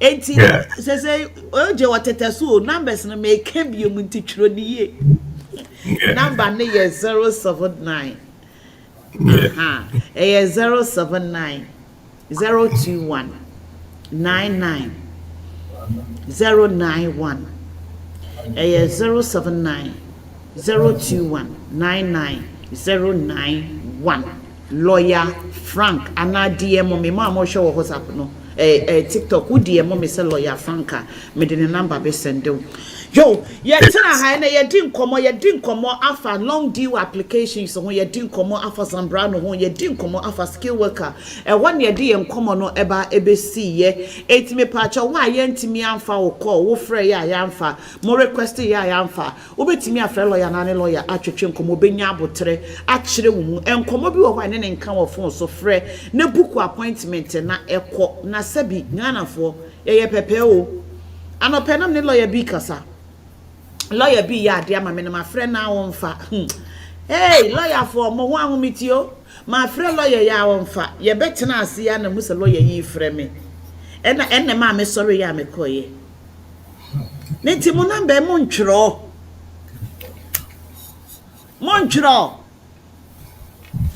079 021 99 091 079 021 99 091 lawyer what's a make sure na yen kwasa wo kasa it's for ina masise mo fa mo go tia again mutna etase kasa and sama ye kai de ko ye de ankoye mo fanche learning progress lawyer Frank with masise mo tai chi na de bia mo follow us recommendation and name from Moka affair and I made that engineer also. And I must say, more continuous and more better. Mascot Solicitors, we do everything legislation, with some probate, immigration, asylum, nationality, and of course, family law. So, we jawa did say, buy and I say, how be about and plan on my child arrangement. Any area of law in relation to family law, we are now about the Napasi, Michael Fossil, Napasi at the Nepahama, meaning it may be now AJ Abana Abnamasi amount. Until Yadamas, Yakasafa delay application is why application including all my clients listening to me. As the ABI results in your mind, don't worry. A lot of companies behind it. Now my application but we sure say the Islamic application pending now. If you want more last the Islamic as the overarching visa as root and I say, well, employer, which means Jumama, and I say, hey, yeah, open, that's all the skills we are which means it's near a casa to the bill. Open face to face, as we cast so let's open the kind number is 079 021 99091. Officer, you see here for now 752 860. And the first Wednesday of the month, we meet again. Yo, me pamocho mamu wo Overhampton, Northampton, Birmingham, Sheffield, and Patemo honing in ano. Opesa woni lawyer etwetwe nkoma me pa cho betimi ne no a contact mo betimi afre lawyer na mo na contact e wo Northampton ho office ho betimi akọ ho hia so beba London enti wo Sheffield, Oxford, Birmingham, Southampton, Northampton, tin ho ni nyina no mo betimi ne lawyer atwetwe eye enkomo Ewrade enhira mo lawyer Yada si bebre de twato nyame onhira medase yada wo bibiara se do twenya mpo nyankopon abasa yado maso no kata muru nkumachi no kase empuna epunu enhye engina se nyankopon no e na abo ya chi dom ne lawyer atena se atwetwe enkomo Austria enye hwe wate Queen said we wish say we have someone like Sister Abna in here to help us.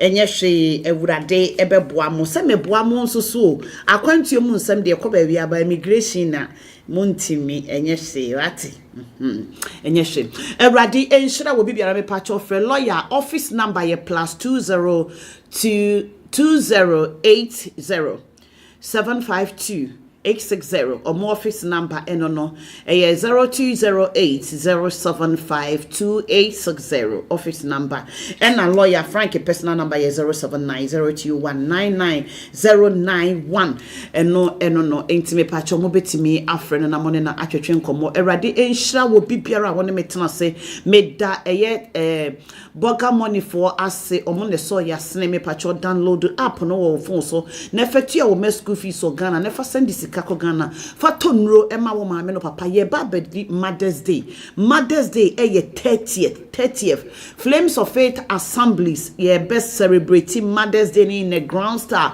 etimi pacho buku sa date no eto o menko adwuma mo amudie munyamre ema mo ho Monday ye daben enra ye Tuesday Monday ye pon ye Zoom no wo ho eya na abana skin pain metena na meka bibi kire we ye tie eno ntina me se me ye wo ma me ye Ghana fo nyina ma me because some eba menim ne doso ena wo ma me ne betufo adamfo ntufo adamfo wo mpewuye ono na mokra ne ni brew no opushu konekoye we nya wo ne papa mu no wo pewo ne boni mu ena wo pew me pa cho me ka mobile money no ena me dia ba besi asem so se celebrate wo ma me ti ase a Mother's Day ba use boga money app no never send sika koma wo ma me wa abra wuntu ahwe eye commission free umpie nko baabia wo tie na akogu ma me phone so say me mo bi nko Ghana na mfa sika ma ne no na nipa ni nkodi emema wo stories me pa cho fama wo ma me srewa Monday ye pon Zoom na about 6:15 so ye pon Facebook no na minya call bia na nipa no wo hwe me minya call na ne kasa ne sun wom aso bia wo su ma bana me pa chew minya wo moa na me se dia moa na ne number no ma hye ne nso because wa frame me ba ko mienu bi na me busa sa dia asem ena o se me pa chew me pe sofo na me si yo me yen sofo moa ofre me am fa na me say ana pasise brese e burade abnes kimpe ya mama me na bi wai ana pasise brese sa na me kan yo eno se man ka me be ka chen se frɛ me e kire em se me kan kura se wonim bibi enye urgent enti frɛ no se my urgent me nya asem ena me se di asem me hia Prophet Greg why immigration for aba me fi skill worker for me ye kan se ye chiche wo mo ne bi ni Monday no skill worker for skill worker for abemfie immigration for abemfie omo ba be chimi kunu de ne ko mi ena me se wote hen o ka ba bia wote no ena me se na na sa wo ban asori wa frɛ me da e ma da bia frɛ me ka kire wo se bra sorry me ka o mfi me ena o se ma ma frɛ wo da na nya me ena me se ye wa o ka ba bia wote na me yo bia bon na mabon but adwene we na ye adwuma papa me wure mfi o na nka akwanti mu nsem kofo timi from kom mu nsem kire me anka mensem na metimi de babeka do me kasa me wure be fi bidie ba metimi aka nsem a wo kan ye nyinara from A to Z obeka sama record it and I miss by the way neje daddy number na efre no and I'm the number na man no na ofre daddy minim de omukan ye ne minim de kosi ye me ka we di ababesi asem so Mother's Day eba celebrate mama uwo kromi ha 30th esikwasi ada fa wani chire eye Flames of Faith Assemblies meka ho asema me na maboafo ase enti download eye boga money nefa send sika eko Ghana bells deal door to door shoppers from me pacho wo pese wo ye shopping koma wo maame Mother's Day 30th na mesro ekodu kura na ye di Mother's Day na wi a eye 3 weeks to 4 weeks enti ebetimi akodu 30th no ebi so ebekwa akodu na ye di Mother's Day na ewie ana Easter and ebe no me pacho for birthday door to door shippers no me fa wonioma enko Ghana. Secure yourself, secure your family. What ya say the diaspora funeral cash insurance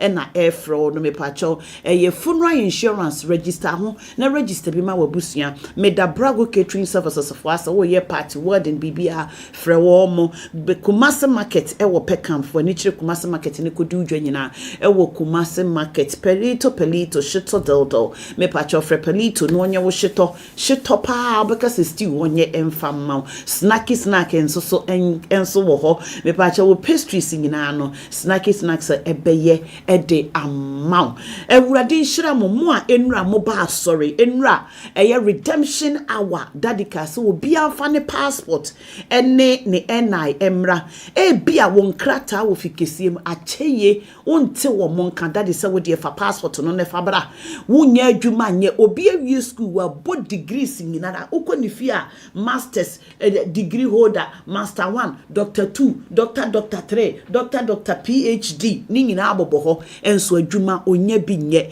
dadi odifo ne de wo kasa osoro nya adwuma ye because akwankyere bia wo de beba no ye wie ya no na akwankyere no na ho nsenkyere ne eba wose man senkyere ni yempai ba yeboyechi o yenyina yenkase ma wonuse wuyo nyamia wotiase wose ebinu masi nkunya oba betie no makoka against vo obehwa ade enti awradie man senkyere ni yempai ba awurade yeboye chio dede awurade ma wonze wuyo nyamia wotiase obi epedwuma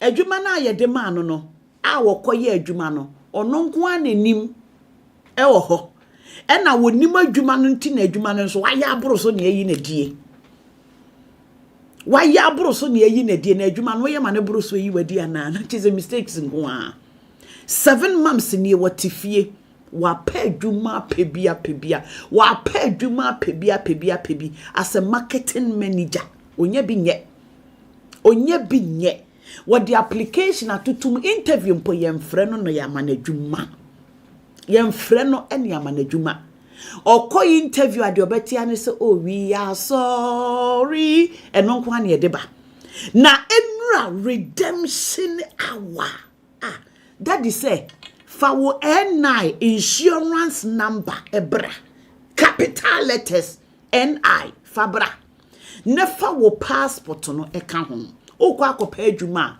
without the passport eno na ye ID without the NI unya adwuma nye okura British passport okura na wuni NI number ye mo adwuma nye ewo kuromi ha enti wo se fasa NI ne bra we will take dominion over nations. We be too kwan. We be kokwa mank. Awurade Nyankopon. Wonni passport wa. Wontimi ntena kuromi ha.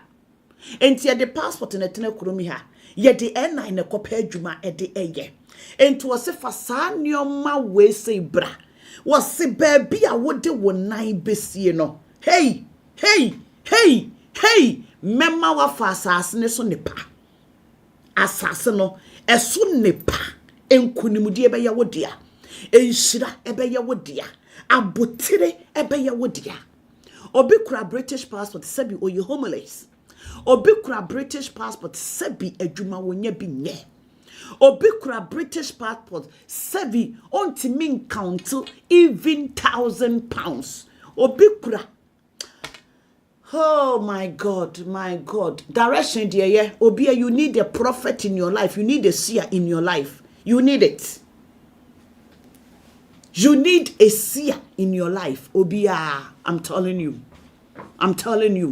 because baby a wo no you oh ewurade na enra oso obi amfamra obi ho to obeka se yenkwase asem mede me na ekọ asori akoye den mede me bank card ekọ asori akoye den mede me passport akoye den on kase fabre no wan kasa fekura na on kasa enguso omie na no enguso se wo betimi bie na no ebo obi dua adumi wo bi na ye adwuma oso wo di tumi esiesie e di ahye tekere mem Mami mere waje obi sike wawia onye yimpo wawia ne tenant sikan tenant no wa ma abrochire ho wo tegana Richard tegana en wo de na no e kasa en e adwuma ene mami sori awose manyi hu 15,000 osori awose mahu 1,000 say wo boda mu se de na ye no osori awose mahu say da bia wo increase sika e de mayen eye tumi bia wode na no aka na tumi na so mu ye adwuma enti se wo bi kura mpo na enua e kasa de wo invoke nua o inkanchi nua na nua na ye adwuma na de wonu nyame a wo bo nua wonu nyame a wo bo nsuo onu nyame a wo bo asase obo anua a nipa na fa anua aye symbol e dia kese obi na de wo bo no master na mu ne de wo kase o kase gu abrabo so a instantly eye adwuma na eye permanent obi ntumi reverse obi ntumi nse no eye untouchable unbreakable undefendable osifa bra fa passport ne bra when na ekura no wabompa ya aguso odifo ne de wo kase bem marketing manager ya yinadi 6-7 months onye adwuma nye okoyi interview so ye sorry okoyi interview so ye sorry okoyi interview so ye sorry okoyi interview so ye sorry okoyi interview so ye sorry ahomachi me sorry akwa akodwunzo around 4 me kodwunzo wi ye me deda ho mani nkum na me fa me phone no afre me be 1 o'clock na me se 4 de adedi asem me share me phone so no we screenshot to email wanya adwuma wo Debenhams as a marketing manager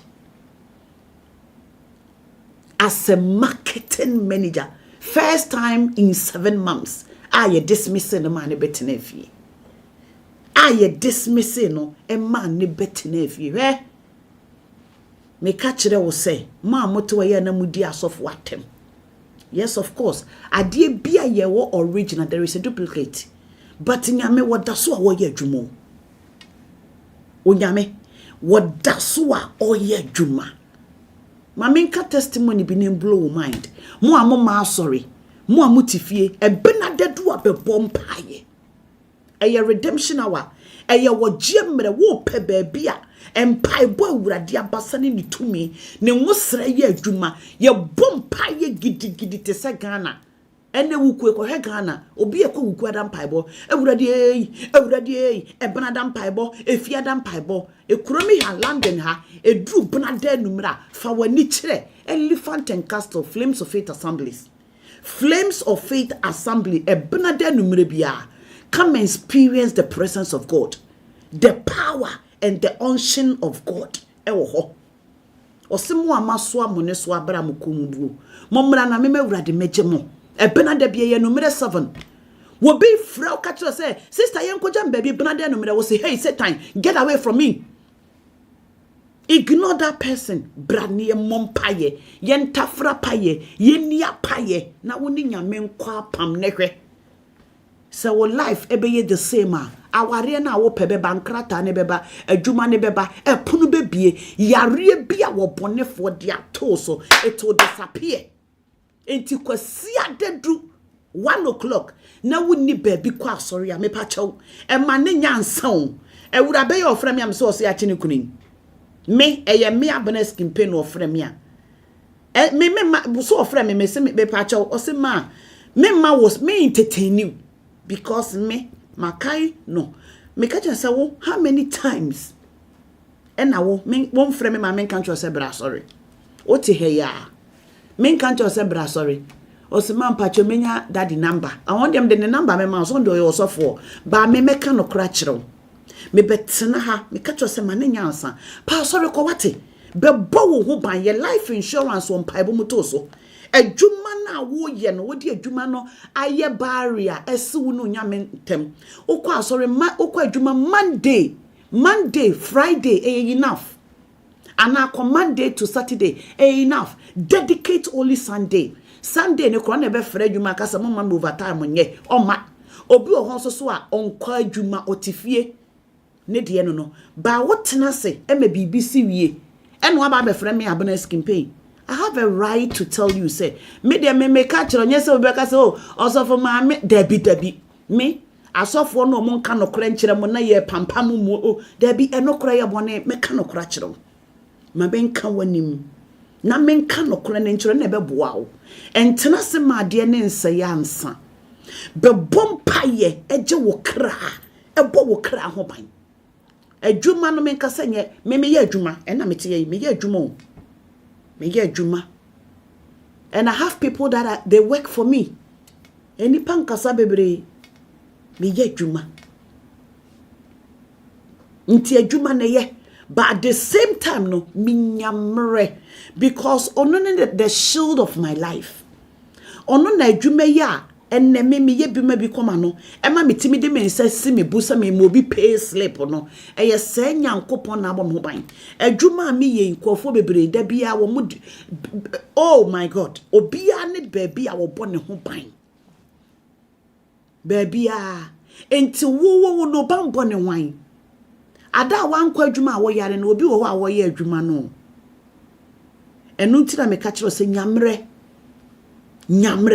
Tuesday ye mpaebo wo ma Sunday asori wonko sister brother pa asori a wo pe e wo baabi a wo ba pe asori a Bible believing church undiluted word of God ewurade ambassador so ewurade to me e wo so enye prophecy ntina wo kwa asori tie me enye nsenkyere ni ntina wo kwa asori tie me na emomo kwa asori akotie nyame asem akọ worship no afa na asem na de atena wo mu de aye adwuma na asem na nkasa bebie pono asem na de aware epono beba edi nkunimdie beba edi bambo beba edi awo beba edi animunyam beba asem na bema glory be ato so be different ade anipa pre ho no esa wagye no nya wo mpre ho Monday me ni me kunu tu kwan na ye ba na eteke mu na mkache me kunu se me bo obi din kire no adamfo bi nimbisa se nto no wo ho eno wose ane na sa adamfo we adamfo bi enye me madamfo no na ye me kunu adamfo oye be ma sa adamfo we acha ye ba bro kire foforo no no ye brutal oye brutal na me ka kire me kunu se he wurade nyame wo ho odo ho to ne so a ade nyina dibo na wi oye ade nipa pere ho so o mo pe no emere bi bedu a you don't struggle to get it ote wo neba Monday na me ne lawyer ye program am se me ko hu lawyers because you don't struggle ote ho me ko hu lawyers bi na me sensan ade ena me kache me ku say ewurade enti happiness can pay me nie ote ho lawyer ne ba ye tea or coffee we serve me mo ni say happiness can pay because be serve me please sign here please do this na me say ewurade hwese ewurade ni monyam ka say to so a ade nipa edi 20 years wa kwai no o the 1 year you achieve all you acquire all but there nipa wo bo wo ni a won nwene wo no de wo kiri ya ahomaso no matter how blessed you are humble yourself ne pastor ko pebi ne ko kwasiada ye ba sorry woni asori kwa bra flames of faith assembly betwere wudin Wote north, wote south, wote east, wote west. Bra, flames of faith. Na ye nyina ye nsori awurade. Ye nyina ye nsoma awurade ne mpagya ne din. Ye fa asem no nye yefo. Asem no ene bebo ye ho ban yo. Asem no ne be ye life insurance de ato ya brabo so. Wate, e de ato ya brabo so kwesi ada bia. Ye shiemu 1 p.m. Ewo Elephant and Castle off Keddington Lane. Mbacho, ojina Elephant and Castle a wo be hu obuso bia. So wo pe Keddington Underground. Keddington Underground ho no. Udru underground ne hwa me pacho wanimu tintin so. Wo be hu off license for off license na nanim. Immediate turn left. Wo turning left a be hu praying ground wo ho. For praying ground ne so na asori dan no asori ho nesi. Ya treni mu number 1 Opal Street, Padless Acre Hall, London. XC 114AZ. Ofa High Street no Main Street na o matro Lambeth Citizens Advice Bureau. Enti se woni asori ko. Na wo pese won ye babesum flames of faith. E wona abana me kwa asori. O pese won ye besum abra. Na wo pe asori nso a eye family church, you will love it. Family wo ba abusua pa bra. Eye kwasi adabia 1 p.m. ni upon 4. Ya chekura 4:30 ni upon. Oba refreshment will take place. Refreshment oba socialize. Didi na honto koda kofie. E benade no mere me patchment na fio redemption awade obi etimi bebobi. Sundays o pesa wo be visit okwa asori na pesa be visit enya. You are welcome. But Tuesday mpaibo no obi etimi bobi enra ye kwa asori. Na that dey share testimony bi. Mama me share testimony na nkyere mo. Ono ade ne testimony be mo beba. E bia me ba no wo hwe me kwasi ada ye ba asori kra no. Na me ne betena abonten na me encourage no. Me kache ne se me wo ho. O face any issue bia bra me ho. Wote Elephant and Castle. Wote Brixton. Oh ma sorry. I saw no Keddington. From Brixton to Keddington. About 6 minutes by bus. Oh ma. After immigration for abecheche modia. Oh you suffer. Suffer in your day. Suffer your immigration officer on your day. Bra nebe bompa yesi no kwan. Bia wo ba be bompa ye kran ka sofo ni be hu aka kire wo se me hu se migration me hu se this enti bo ho mpa ye nesi ano kwan eno nti na wo hia wo di fo wo abrabom e brandam pai bon ko fo fifiri outside London baby inshallah ote Coventry de awurade nam prophet Greg so ye ma no ade a wo bi de kwa 1 year 2 years ne maye how many months 2 to 3 months e panyan prophet enkom shedin kan e di nanim prophet say ya cho ho na adakura police ya immigration for e be if your prophet say lawyer Frank won't drive you free hand ko any 72 hours without lawyer ye be you know and it's truly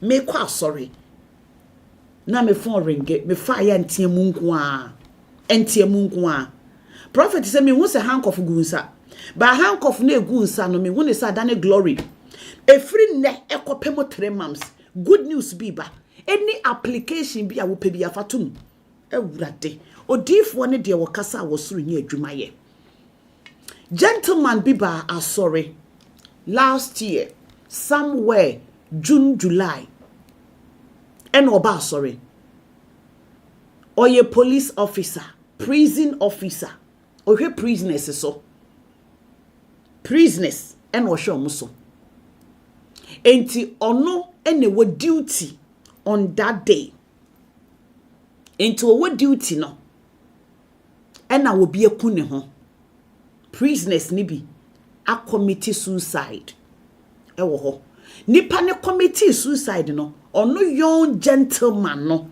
Ghana ni akora o akora keto akora me man ye ja me man be 26 25 as a officer prison officer a wono ne wo duty or ye in charge e wo ho ni nyina enipa ni ku ne ho no ano ono Ghana ni no e ne kopie so o kopie so okopie so no minimu de wo ye e wo ho because Meninka Debias or Casas will be so. Meninka in deep. Media or bar sorry no Jina Hono Casa. Because that the birthday no be share testimony bim ewo ne fiancé lady a woni ne be ware ho said that share wo monkom so mo benya COS ne fiancé no e benya COS ba nya ono ne yere ne fiancé no nya omuni nkrata aso sa ono crutch ne de ote ha ne fiancé no e benya COS free of charge yes wish daddy kan ye na no ampa ne fiancé no enya switch for free our mo associate e dia mananti no ye testimony and wo kan ni case no na me mente that me hu so wa asore ho one daddy me no nko ana sa wo munim one daddy bo ho mpa mi minim obe share ye testimony no and wo kan ye obo ni din say e bia K versus government or say or we adwumem and obi committee suicide e wo ho na ono nko na wo duty on the day no nti ono so time nipa ni wuye na ano nipa ne committee suicide na sa time na ano no so kopie nipa ne so enti so ni mu so ye den obi nim enti in short no yeso no na kun waboa so no ne kun no anasa waboa nipa no ama nipa ne kun ne ho enti this issue, how can you escape? Enti for that matter no ni bibia stop omo your mom further omo investigation because baby anipa ne wo no eye den wonya asade ne timi de committee suicide no officer wo na wo de man no tamben kuranya na de man na tamben wo pieye ehe fa na ofa pieye ehe na wo he fa so wo pie yimpo e na okọ kitchen and wo call bathroom and wo call here sa time no na wo as an officer in duty no na wo hefa enti wo bi ne besra no baby a wo mo hyen so bi ntimi ma ho besra wo bi eye den there is a lot so wo fi abayifo tan wo a won enya empire border wo a young man o se me nso ye wo me ba ko pe me ma me ne me papa hu de omonye na emum obi na introduce eye Prophet Greg edemame ena me se me pa ha ye ba ye na no ena o kan ma asem ena o se me ba be dia dance ye wa ha ena me de me fiancé ba ye ena o hye me fiancé nso nkom se wo me hu ne se ade a ema wotene kuromi ha no ade na eheki but me hu se wo ne se wo obi ba be boa wo abema wo sponsor untwi ahwe ampa ewurade ayadom into obedi adanse wa sorry ena wo se minimu se ewurade anam dadi so ebie kwan de ama me lady no me nso me case ena na ma wo kan na asem wa sorry ho no okasa because yenim empire wo ne dadi ebo yenim de mo ka ena wo kan ye na dadi sorry ye na ye daddy birthday na ena daddy sorry ye na obompaye makrache no ena oso beba abegina the same place ha e dia dance police asem oso wanyina ko madam ensem so twani ba bia mema wurade mepe ena metene ko oba sorry ho June July ni mu December no ena daddy ka kire ne se wo ahaya wagina yi no baby a wugina ya no beba begina the same place e dia dance die nyame nya bi wa hada ne nya bi nie enye bi ni akura woni kidney ewrade nam ne so ma ne nya kidney akura nsuo gina ne ko ne tirim ewrade nam ne so e die ba de na ewrade wontumi nye enyo mo ye ne titimire mu no ogusu a wo ye ne sabre enti crash no was so down okay you see this year mo 31st night and obabe candle ye that is so be afa candle mra and obabe saw the candle enra na ma me friend poma was there and obabe saw the candle 31st from 31st no oma sorry until last week Sunday and oba sorry meti abonte no oba no say wakona daddy di edi ni dwuma na daddy bompa ye ma na daddy ka kire ne se bosomi a ye wo mu a month of March. Yeah, fasting and prayers. Yes, start kwasi adano. Onfa ni humura mu pa. A month of total recovery, restoration, and restoration. Total recovery, restoration, resurrection. Nemiensa. Total recovery, restoration, resurrection. 3 hours. Onfa ni humura mu bi. Na bosomi aye wo mu no enko na wieye Awurade be restore no. Police for na wono ye police ni na wono amu no sese no oye wono versus police. Government ye investigate no. Bosomi enko na wieye omo abetwa wo mo ho abeka kire ne say there is no further investigation. Osema de dade akeni ena me say ye na me de maami bi de se wo ye modern slavery me de ne de eye mfato ho ma no se de Awurade aye last month February until this program starting from today ye pon sorry Sunday ya wo fa wo wura mu bi dade aka kire se bosumi nko na wieye a month of total recovery, restoration, resurrection fa wo hu wura mu bi ye hyase ekosiada enura hey odifo ne de wo kasa wo so nya adwuma ye wate he me se pa asori a Awurade na basada so ne kɔ asori a Awurade tumi enwosra eye adwuma enwosra eye adwuma ye de nwosra bo nwosra bu enwosra Sunday no one mete wo wa ye da wo se ma me ba ne me ensam ne doso ma ensam a wo ka no baako metimi aboa amana broso metimi aboa no it's so easy for me to do it kachire nsa woni nipa na oye we ma oboa woni nkokasa woni ne kasa wi amede fa ni die ma de ni die woni ne kasa wi sorting it out o sorting it out am me meboa ba kone ko sort out usika some differences meboa wa you won't pay nothing but eno nya me problem because eno no me wo ho when we come with immigration I am there you bet you genuine way rightful way to do it to sort things out but medra na ye dia to so no eno ne mo ho mpaye enti this fasting and prayers no fa hojim eye kwasi ada ye enne ye guaden fa hojim bi no se mamate Facebook ye start ye na no fasting no empaibo no wo so TikTok juada wo so ebenada wo so enra ye kwa asori na wo frɛ enigisem adanya ya sending the email from the police headquarters say omoye wo investigation bia no there is no further investigation more against him. He say no otimi baye na dwuma salary na was ye de man no this obeje because of sade nti no sika was ye de man ye mfama no access bibira ye was wonya no wonya say no ya reinstate him back into his original position. Compensations are follows and nyoma e was so moye man no if so onye satisfy obetimi ono nso so betimi ateki case no further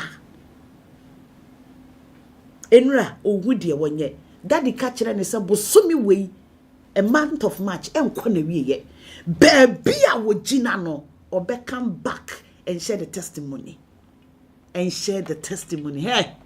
utie me wo hwe me utie me sorry ne be bompaye wate sorry bra ne enko sorry wate Awurade nhyira nyame ya adom a ekina me na obehia wo emergency a wo kina no pa daddy ebeba emergency a wa yebeba be bompaye oh Lord my case is an emergency yebeba be dia paye no mapaye atafra paye adware apaye asha paye atade asra apaye enti ekina eye 10 UK time there be 10:30 na say Thursday see am late 10:30 enye 10:30 pepe na ye the emergency hour acha say me ba 10:30 so ye pontem tinya me ya adoma echina asori anim Gladys anim asori address no ewo Elephant and Castle, South London, XC11 Sierra Echo 11 3 November Echo,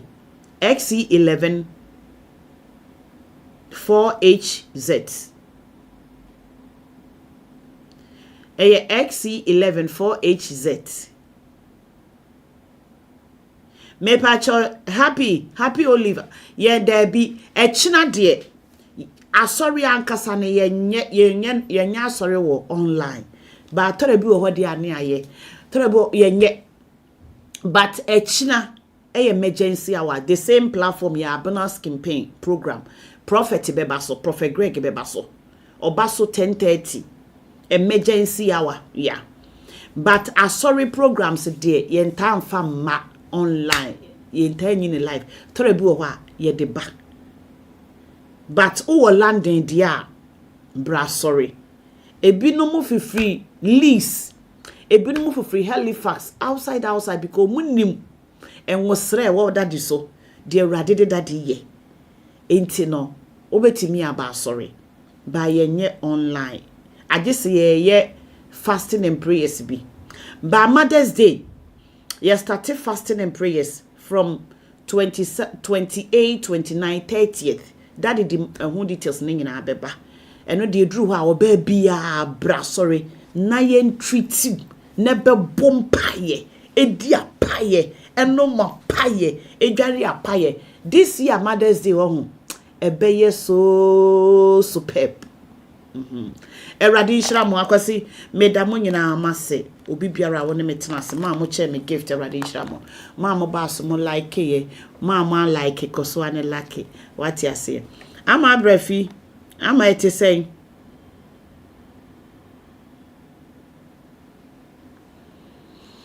medamu nyina amase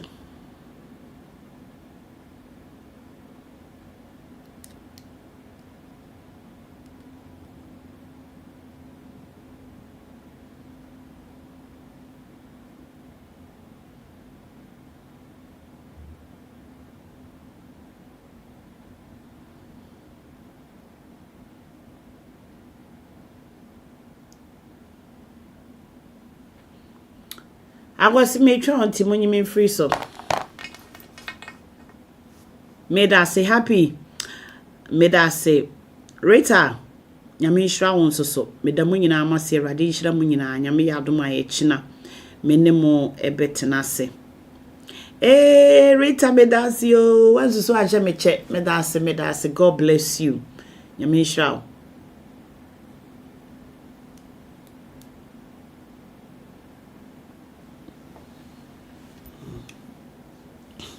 Aha, good. Oh, I was why dear boy now. Yes, tabino 8 times no.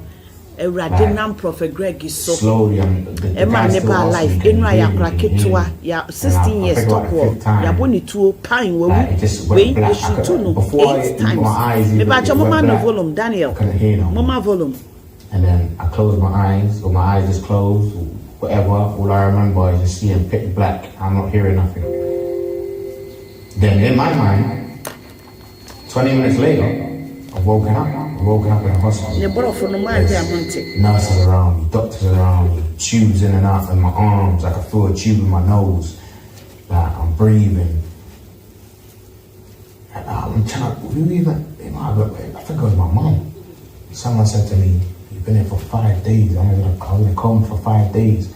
And imagine, while I was in this coma, people are coming to visit me, my mom, my aunties. They put me in a induced coma because I got shot 8 times. I got shot twice in my head, the side of my head, yeah, through my skull, deep into my brain. I got shot once in the neck. 1 bullet skinned my, like guns are powerful. 1 bullet skinned my lip, yeah, my chin, and fractured my jaw. 1 bullet flipping right from my chest, just above my heart, came out just underneath my armpit. The other one blew off the tip of my ear.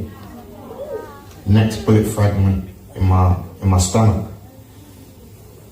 Flipping, I'm alive. I'm I'm baffed. I'm thinking, what? 5 days? Obviously, my family broke down to me that I'm in the hospital. They put me into an induced coma and whatnot. That basically I was under surgery. They've taken obviously the bullets out of my body. Imagine the surgery. They put me in an induced coma. The surgery was supposed to be for 4 hours, but I don't know what complication. I think because it was a tricky one. The bullets was deep in my brain. It took 8 hours. So they give you an injection to try to basically wake you up. They give you an injection in your brain to wake you up. The first one didn't work. Over I think maybe the next day or in a couple hours, the second one didn't work. Third one didn't work. They was thinking about pulling the plug, like I could be brain dead, this guy's not waking up. The nurse said, let me try giving him if I didn't get this shot and I didn't wake back up, then that would have been it. The nurse gave me the shot. I woke back up, and that's when I said that I felt like it was 20 minutes and it was 5 days. You get me? Like, God is good. I'm a healthy man. I go to the gym. I eat right. Certain man was saying to me, but trust me, I don't I don't know how you are. Even the doctor said I've never seen this before. Nurses coming to me saying I thought he was dead. Like, really and truthfully, I should be dead. I got veterans that got shot same way. God bless their soul. Twice in the head. They're gone. 9mm shells in my head. It's big bullets. Teared through my flesh into my brain. Certain man they get slapped once and they're not talking the same. God willing, man's by the grace of God, the glory goes to him, it don't go to no one else. I'm alive and I'm here for a purpose. So boom, when I woke up, I remember first day in the hospital, I remember because my jaw was fractured and they put a tube in my neck, I think, to help me breathe. I was on oxygen, but I was on the highest oxygen to help me breathe. I was there, I could talk, but I couldn't talk. I don't know how to explain it. I was sounding like I got shot, but I was mumbling, but I could to strain my hardest for me to make out words and to say X, Y, and Z. I was talking. And I remember my mum saying to me, obviously my mum was saying to me that, obviously when I ran into the yard and I passed out when before they put me in the air ambulance. My mum is a strong Christian woman. I'm a Christian, and my mum said to me that her pastor called her and said that God has just given him a vision that Daniel got shot or he's gonna get shot. When he's called and said that, she's obviously said he just ran in the house. He just got shot. He's on the floor unconscious. They're putting him in the air ambulance now. My mum's a strong woman. She's a very strong woman. She was praying for me, but even after this happened, she said to me, when you walked into the yard, as I said it when I was in the car, I was I could just smell blood. I was covered in blood. She said to me, your face was it looked like your face was hanging off, because there was so much blood, and because my jaw was fractured, and because my head was just leaking, as you can see, my head was leaking, squirting out with blood. It just looked horrible. The whole time I was asleep in the hospital, she was saying to me, Pastor, calm down. The pastor said, look, don't let them worry you. This man is waking up. God has told me that this guy is waking up, and after this, he's going to heal up. Supernatural healing. He's going to be stronger spiritually, mentally, physically. I woke up. I got shot on the 20th of November 2023. I woke up out of this coma the 25th of November 2023. I was discharged from the hospital on the 29th of November 2023. I was in a coma longer than I was in the hospital. At first I had that tube thing, I forgot what it was called, the calisthenic bag, whatever, the thing they put in your head.